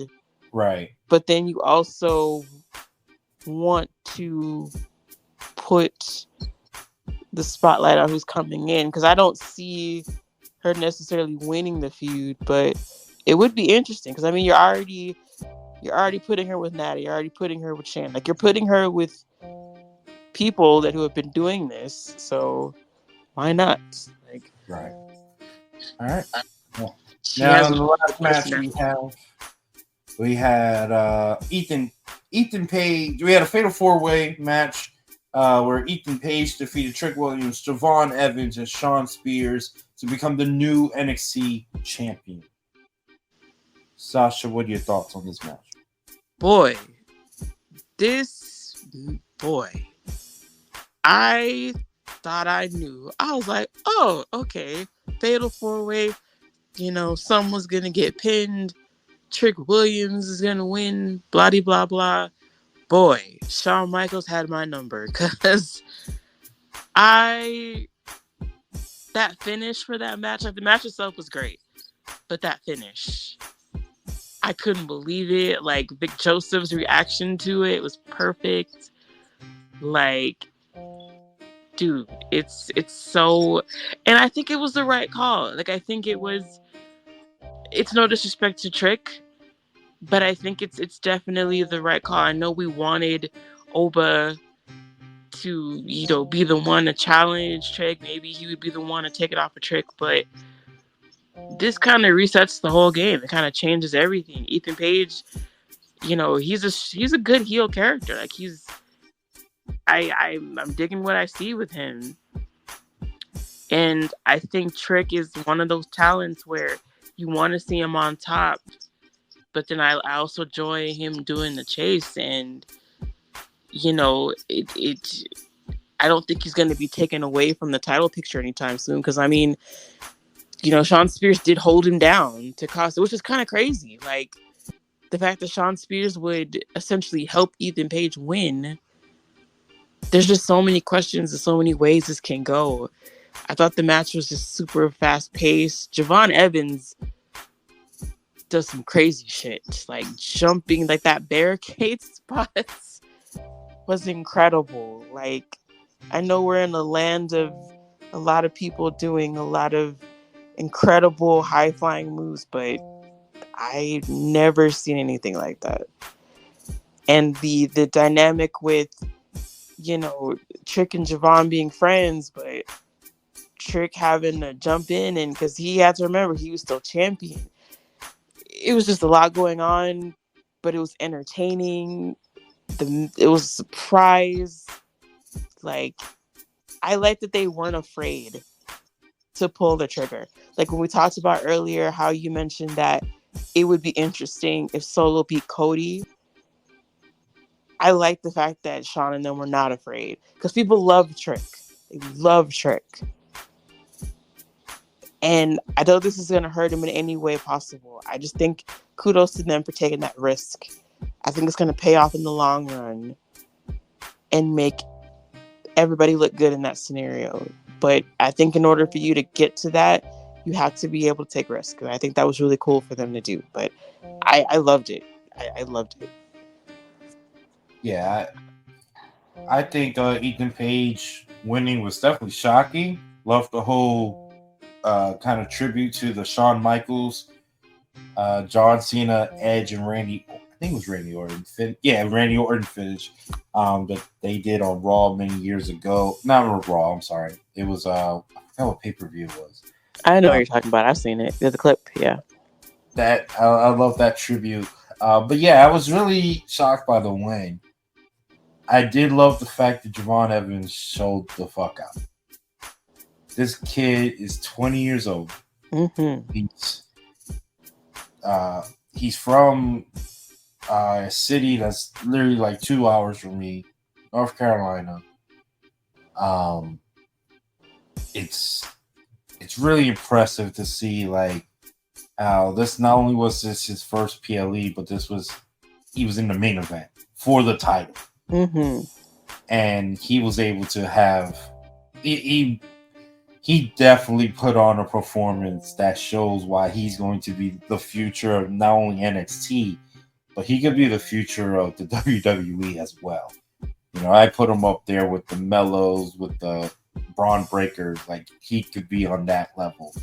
He's only 20 years old. Like, I gotta say that again. He just turned 20. That's crazy. Like, and he's already doing this, and it was already main eventing. Like, that's wild. I can't get over that. And then to be in there with, two veterans like Ethan Page and Shawn Spears. Shawn Spears that just help make him look even better. You got Trick Williams, who he's growing in his own way. I'm not sure how old Trick Williams is, but he's young, and his stardom is growing as well. For him to lose the title without getting pinned obviously means he's going to also be fighting back for that title. But it's good to have a veteran like Ethan Page as champion, a heel champion, because it's better to have it's always better to have a heel champion. It's just Mm-hmm. Chase is always better. We know that for baby faces. It's always better that way. And I thought this match was great.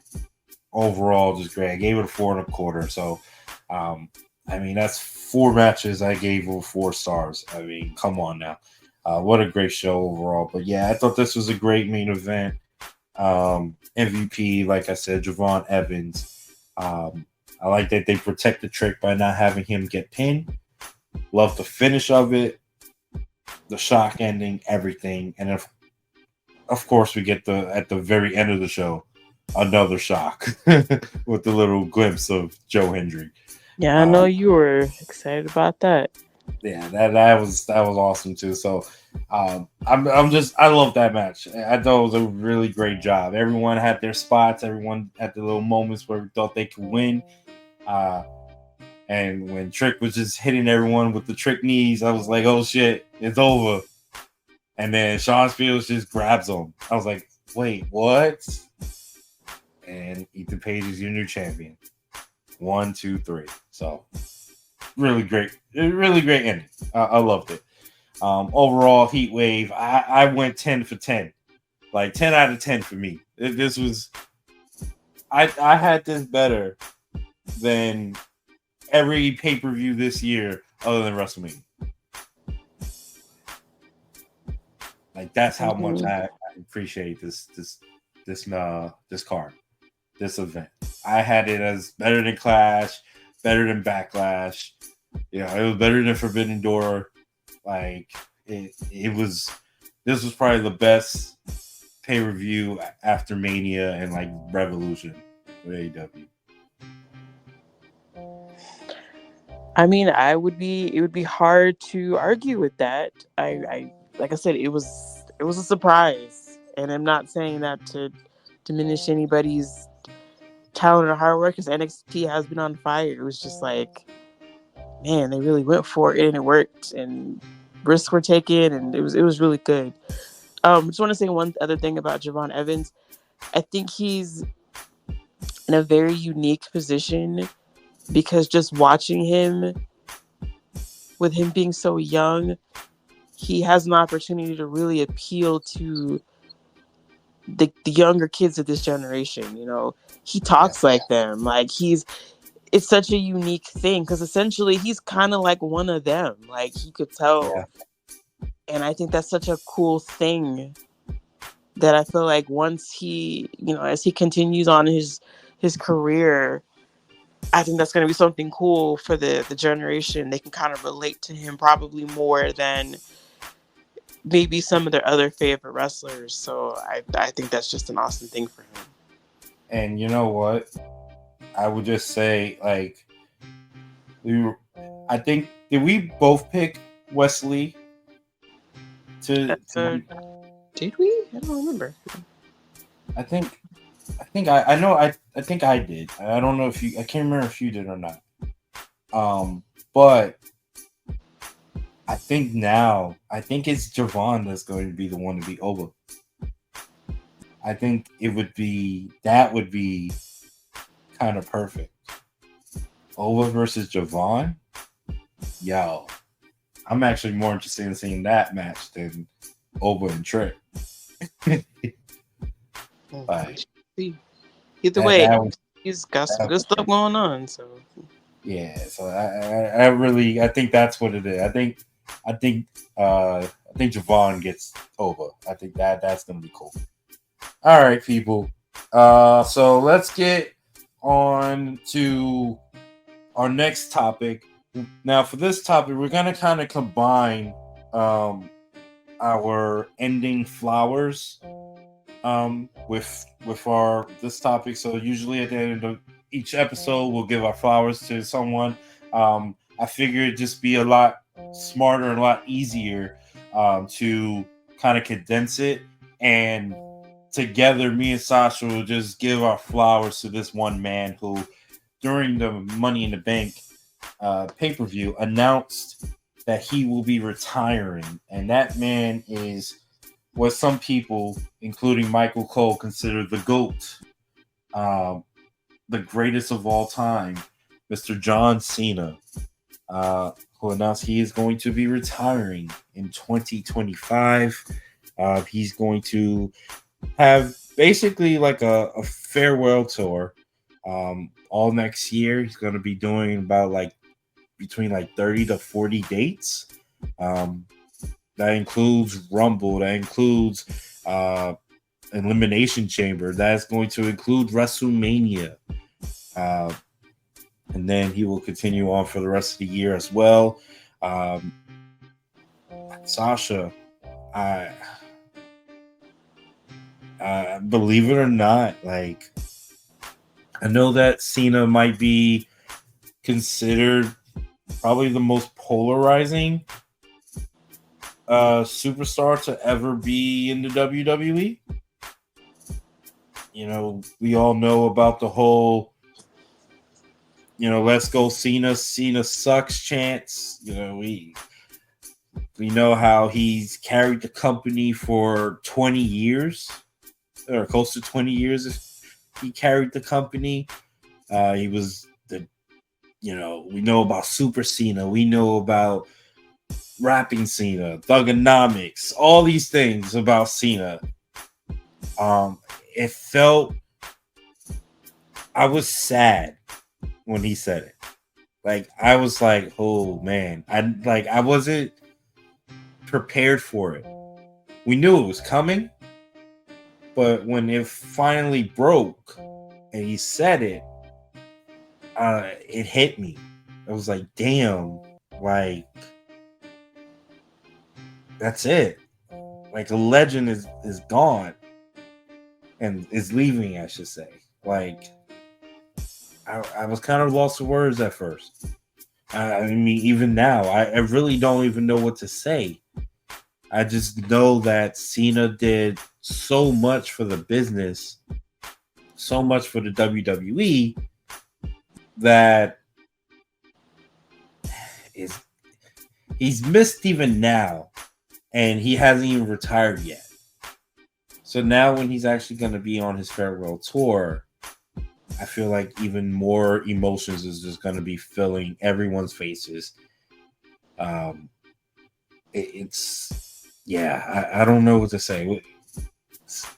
What do you think, Sasha? It did make me kind of sad. Okay, so to be honest, my initial thought, and it's a selfish one, I was like, shit, I'm getting old. Because I remember John Cena's first match on WWE TV. Like, I remember just watching the SmackDown when he came out, challenged Kurt Angle, and to think, like, we've essentially seen this person grow. We've seen every aspect of his career in real time. I think for us, and maybe the sadness with it is that, like, when we first started watching wrestling, you hear about a lot of the legends, right? Like, you watch the clips, you can go back and watch the match, but you didn't get to really see them from beginning to end in real time, right? You just have to go with the lore and everybody else's memories. This one's different because we've been there every step of the way with him. Whether or not you like him or you don't, it's like everybody, I feel like, has this feeling about John Cena. And we've seen him from where he started to where he is now, and taking into when he came in, putting the company on his back after the biggest boom at that time, with the Attitude coming off of Rock and Austin and Attitude, and having to just completely rehaul the whole thing, and how long his run has been, which is way longer consistently than many of the top people that we hold in such reverence. It is sad. It is jarring. It's totally understandable to feel a lot of things about it, right? And I think I like that he clarified that, because I thought when I heard it, there's going to be WrestleMania, it's going to be it for him. I thought he was going to, maybe wrestle from maybe Rumble to Mania, which should have been okay. Not like it hasn't happened before, but to hear him say like that whole year is gonna be a goodbye, that felt like the most John Cena thing. Like when he said it, I was like, yeah, that makes more sense. That seems like something John Cena would do. Because at the core, call him Super Cena, call him this, call him that. Like, you can't deny that he loves wrestling, that he loves WWE, he loves WWE Universe. You cannot deny that is where his heart is. And it totally makes sense that he'd want to go out in the most honorable way possible. He's doing so many other things. He's a mainstream crossover star, but he's a wrestler. And I think there's something so poetic and something so beautiful for him to come back and say, for my last run, I'm going to come back and strictly be a wrestler. And I'm going to do my dates. I think it's wonderful. It is sad. It's going to be emotional. I'm thinking back to how people reacted when they thought Undertaker was retiring after WrestleMania 33. I know there's going to be some grown men crying when he finally does step away for that last time. But yeah. Yeah, it's Cena. It's kind of weird because, like, I remember Cena, like, young Cena when it was Doug and Diamonds. Like, yeah. That Cena was so awesome. Like, I remember I had the chain gang chain, and, like, I would wear it to school. And I was in high school. I was still wearing that shit to school. Like, I loved it. Did you get his album? I did. I thought that you would.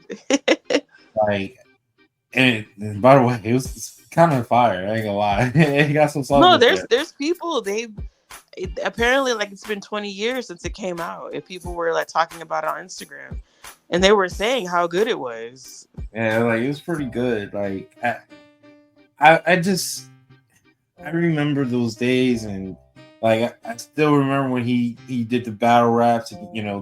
When he battle rap against Angle, battle rap against Big Show. I remember one time they had this thing where he battle rapped like a fan in the parking lot. Like, and then, like, that was dope. Then of course, it's funny how we get this John Cena because of basically him rapping. Stephanie heard him rapping. Like, we don't even get John Cena if Stephanie doesn't hear him rapping. Like, it's just crazy. I was actually talking to my friend Brandon how Raw was at this era where I didn't watch Raw for like 3 to 4. It felt like 3 years. It was mostly the Chris Masters. I call it like the Chris Masters era,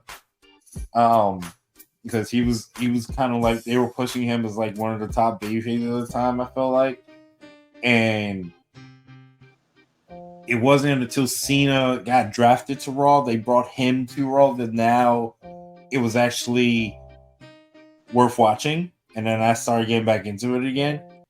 John Cena was very transcendent with that. Like, he legendary feuds with, you go with Edge and Orton, with you got Punk, Triple H, The Rock, Umaga, Angle, all these people.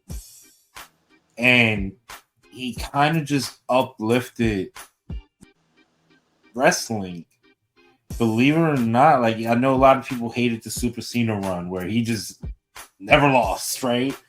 It just like, but at the time, you gotta understand though, WWE kind of needed that. We didn't see it at the time. We didn't understand it.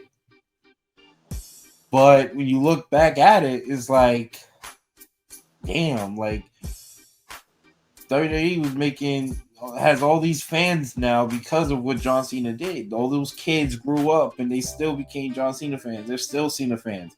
We are those people.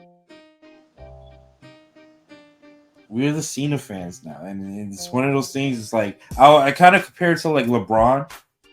How LeBron got a bunch of haters, right? A lot of people shit on LeBron.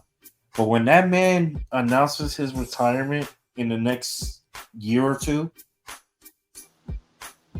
we're gonna like miss him when he's gone and not appreciate him. We're gonna appreciate him once he's gone from the NBA. We're gonna appreciate Cena more when he's not here.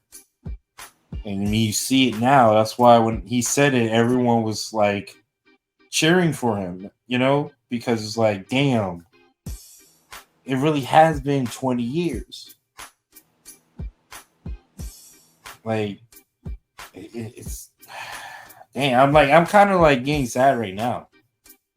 Yeah, I mean, it's perfectly reasonable to think that way. Like, it's been a lot, and as much as, like I said, as much as people talk about John Cena and, to your point, LeBron, the fact is, love him or hate him, y'all still are reacting to him. It would be different if y'all, like, if he showed up for 20 years and like nobody cared. But even if you're booing him, that does take a certain level of you care enough to express your feelings for him. So he was always like, it's hard pressed, and I think that's what happened with Roman. You know, like, people were just so up in arms about him. When Roman Reigns steps away one day, like, for real, I know you could joke about how he's not there now. I think that goes with his character. Like, I think that makes sense. But when he actually does step away for good, like, it's going to be the same thing. Like, people are going to realize, like, how important they were to this business. And John Cena was probably, we love Austin, we love Rock, but I mean, consistently, who did it longer than John Cena? Yeah, I think that's the thing.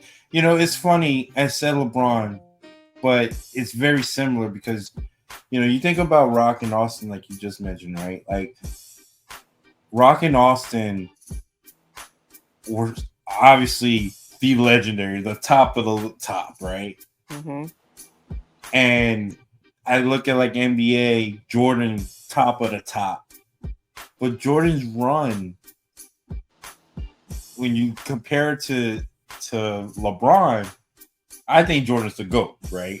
But LeBron does have 20 years, 21 going on 22 years of just being great compared to the very small sample size that Jordan does. Now, yes, during that sample size they had, that Rock, Austin, Jordan had, it was the greatest of all time. Yeah. But it's hard to overcome just 20 years of just being great. Like, at some point, you may have to look the other way. It's like, it's kind of hard. You got to put Cena in that conversation. Mm-hmm. And if he is not the GOAT, well, you better put him right there with them. Like, it's okay. You may not have him as the GOAT. I don't. He's not my GOAT. But he's damn sure in that conversation. He's in the Mount Rushmore for me. Yeah, if you just take feelings out of it, because he's not my GOAT either, but I have my reasons for my GOATs. That's my own personal feelings and experience. Right. But if you just go by just pure facts, no feelings, he's got to be there. He's got to be there. 16-time world champion, main event. Should we get 17? I mean, why not? Yeah. I mean, this is a man, though. Like, this is the crazy thing about Cena. So, yes, he's been the top guy, right? But, like, it's weird how he was the top guy, but, like, the way he kind of wrestled and the way they kind of put him, it was like he was an underdog in a way, too. So, like, he hasn't won a match in 6 years, a singles match in 6 years, which is crazy, by the way. But John Cena has not won a singles match in 6 years. So, what an underdog story to be is that he wins the title and breaks the record. Like, that would be amazing. Would it be something like I don't think people would be mad at it. I really don't. So why not make it happen? You know, like I don't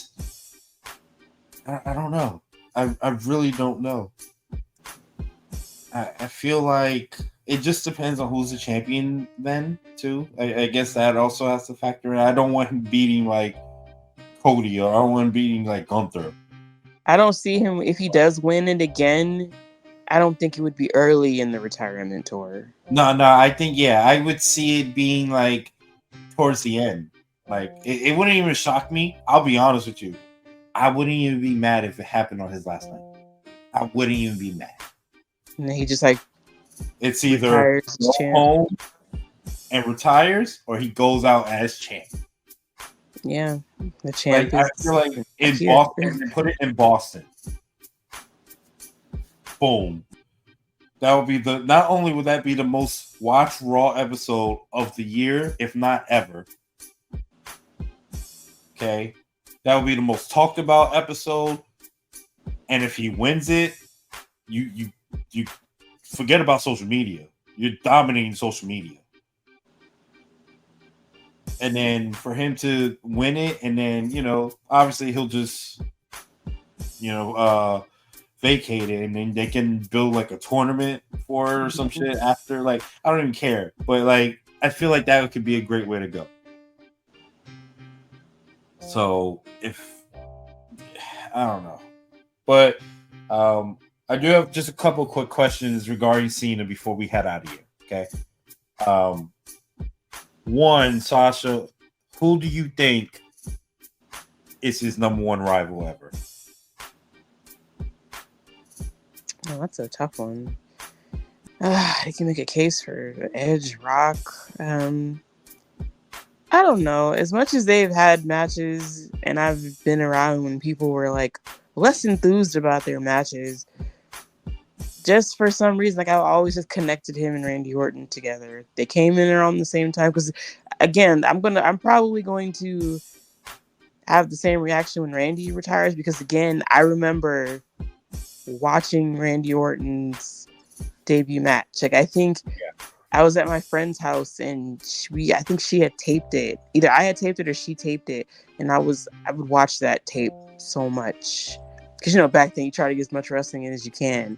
And that tape just so happened to be the tape of Randy Orton's debut. So, like, for me personally, I remember that just tied so, close together.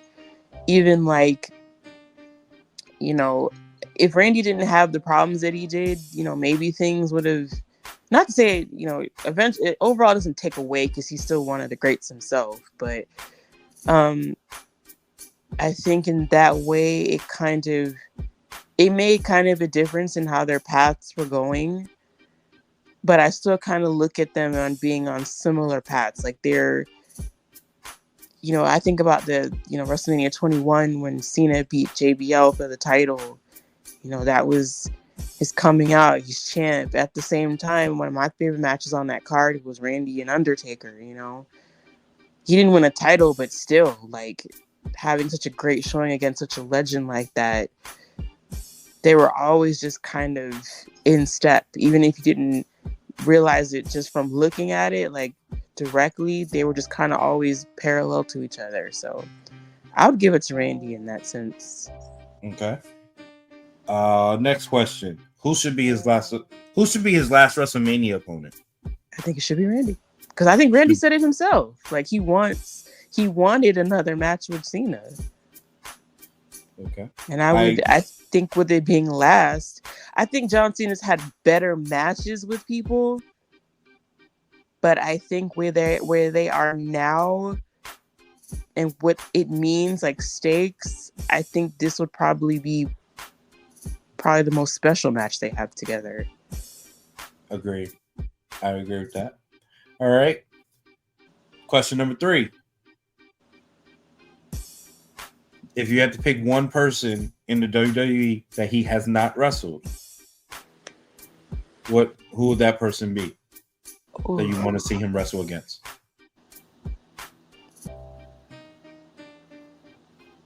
He hasn't wrestled Gunther, right? No. Okay, there you go. Gunther? Okay. Yeah. I think for me, you know what? I really want to see him in LA Knight. Like a heel LA Knight. I know I think they wrestled as tag team partners, but They not did. Yeah. against each other. So I would love to see that. A heel LA versus John Cena, I think would be great.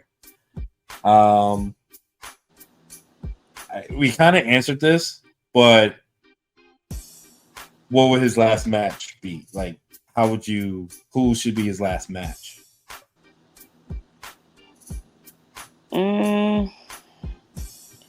While I think Randy should be his last WrestleMania match, I would not be mad to see him and AJ run it back one last time.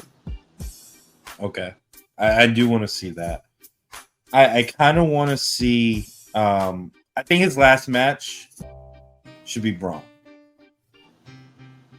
I think Braun Breaker as his last match would be kind of like it's not passing of the torch because Cena doesn't have the torch now, but it would be kind of like I think of it like a Rock Hogan type of thing. Like, you know, you have the person of the past versus the one with, well, actually not Rock Hogan because Rock wasn't the future. He was current. I'm trying to think what's one that I can't. Just more like you just want that legend versus the future star, kind of. And I just think Braun destroying Cena would be the best way to do it. And you know, because I always believe that Cena. I believe that in wrestling, when you go out, you should go out losing. I'm always under that belief. So I think Braun would be perfect. Destroy Cena, get him out, and that's how he can carry that forever. That he was the one that retired Cena. Like I feel like that would be it. And then last question that I have, unless you have a question for me, what's your favorite match of John Cena, or favorite moment, match or moment, whichever?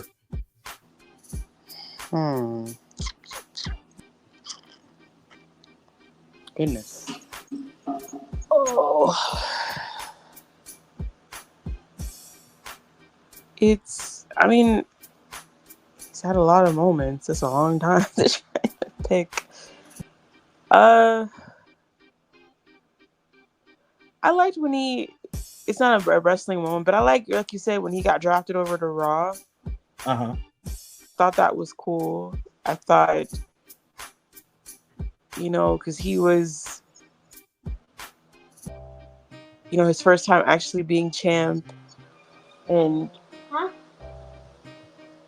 his first time being champ and moving over to the flagship show was a huge sign of faith for him. And I think that kind of like said to us as fans, like, this is going to be our guy going forward. Yeah. And I think he just ran with that. I mean, there's so many moments, him coming back at the Rumble when he was injured, him and CM Punk, him and The Rock, him and Edge. I really enjoyed him and Edge together. It was really good. That hour match that he had with Shawn Michaels, like, it's kind of crazy, like, to think, like, to pin down one John Cena moment, because he's had years and years and years of moments. So, but yeah, I would just go ahead and point to that Raw, because I feel like that's when it was like, this is our guy, and we're gonna go forward. And I respect the fact that because I feel like even I at one point was like, I think he should be heel, maybe we should see, but he stuck with it. And I think he's the blueprint for people like a Roman Reigns to just go through and just stick with it. Because at the end of the day, they're talking about you, look how much respect. Because could you say 5 years ago that you could see the fans openly chanting, "We want Roman"? That doesn't happen without John Cena, and during all those years of John Cena sucks, to where now they're lovingly singing it to him, you know, in the rhythm of his music. Like, that's just an unmatched emotional connection, and I think that's what wrestling is. I think he's a perfect example of what emotions and how crowd interaction and just watching somebody from start to finish, just how beautiful that is. So Yeah, mine's just you said it, but the 2008 Royal Rumble, I still remember where I was. Him coming out of Madison Square Garden, number 30, less than 4 months after tearing his pectoral muscle, same injury that kept Cody out. That kept, I think that's the same injury I think Punk has now, or had. Like, it's crazy. He was supposed to be out 6 months at least. Came out in less than half of that time. The face that Triple H made when he realizes that it's John Cena coming out. Mm-hmm. And then the iconic pose of Cena, arms crossed, and just looking down. Like, it was crazy. And pointing at his shoulder, or pointing at his arm and all that. Like, it was just memorable. You mentioned the Shawn Michaels thing. They go 55 minutes. 50 minutes, basically double the time of their main event match that they had 3 weeks earlier at WrestleMania. It was kind of like a moment for Cena to, like, just prove it to everybody, like he is good, like he is on the level of a Shawn Michaels. There's a reason JBL calls him Big Match John. It's like he always has the name of wrestler, like all these top wrestlers that you can name: AJ Styles, Daniel Bryan, CM Punk, Triple H, Edge, or he's had great matches with all of them. Like, it's just crazy. Rock, he's had great matches with all of them. So, you gotta just put him up there. Him at ECW One Night Stand. Yup, 2006. They would have killed him if he. They would have killed this man. It's just crazy. And I know that a lot of times, we've heard about the shovel, the golden shovel that Triple H had. He used to bury people, apparently. Same thing. They used to say that with Cena. We know the infamous story about Nexus and all that. Mm-hmm. Yeah, he's made mistakes. But you know what? John Cena has put over a lot of people as well. But who can forever get 2015? The United States US title challenge, open challenge every week. We got to see him against Cesaro, got to see him against Xavier Woods, Sami Zayn, at the time Stardust, of course Kevin Owens, who he put over. Yep.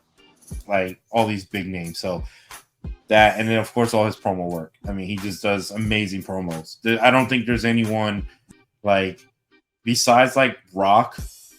I don't know anyone who's on his level when it comes to promo work. I really don't. Like, he's just that damn good. I still to this day remember what he said to Roman Reigns pre-Tribal Chief. When he embarrassed him when Roman fucked up his lines. Yeah. And that moment is the reason why Roman became the Tribal Chief later. Like, I always pinpoint that moment. So, thank you, John Cena. Thank you, Big Match John, Dr. Dugonomics, whatever name you want to be, Super Cena. You can't see me. Hustle, loyalty, respect. Those will always be 3 words that we always will cherish and remember. It's kind of funny. We started the episode talking about loyalty, and now we end it with the man that was all about loyalty. Loyal to the fans, loyal to the company, and just loyal to the wrestling business forever. Loyalty. Thank you, John Cena. And that's why you get the flowers from us here at Ring Champs. Can't wait to talk about your future.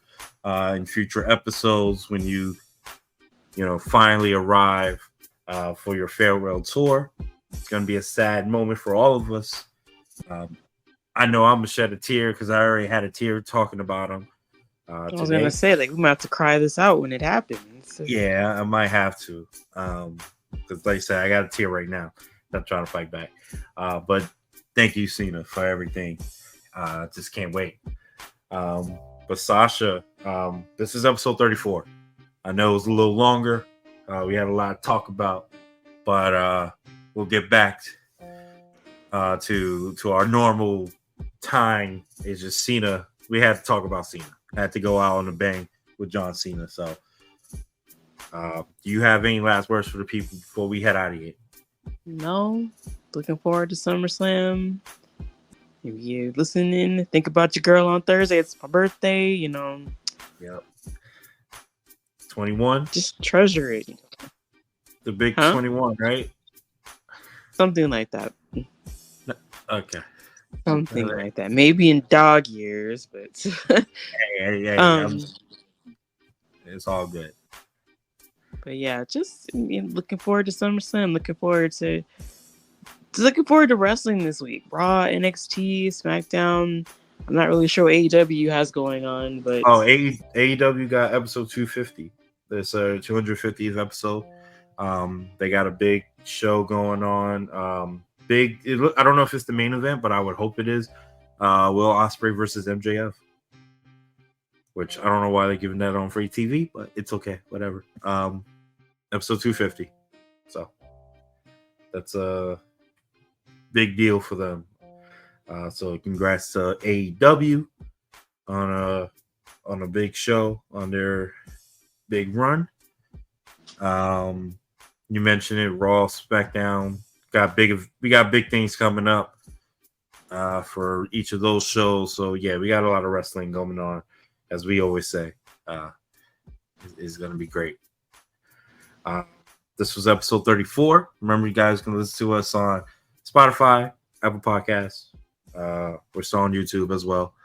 So check us out there.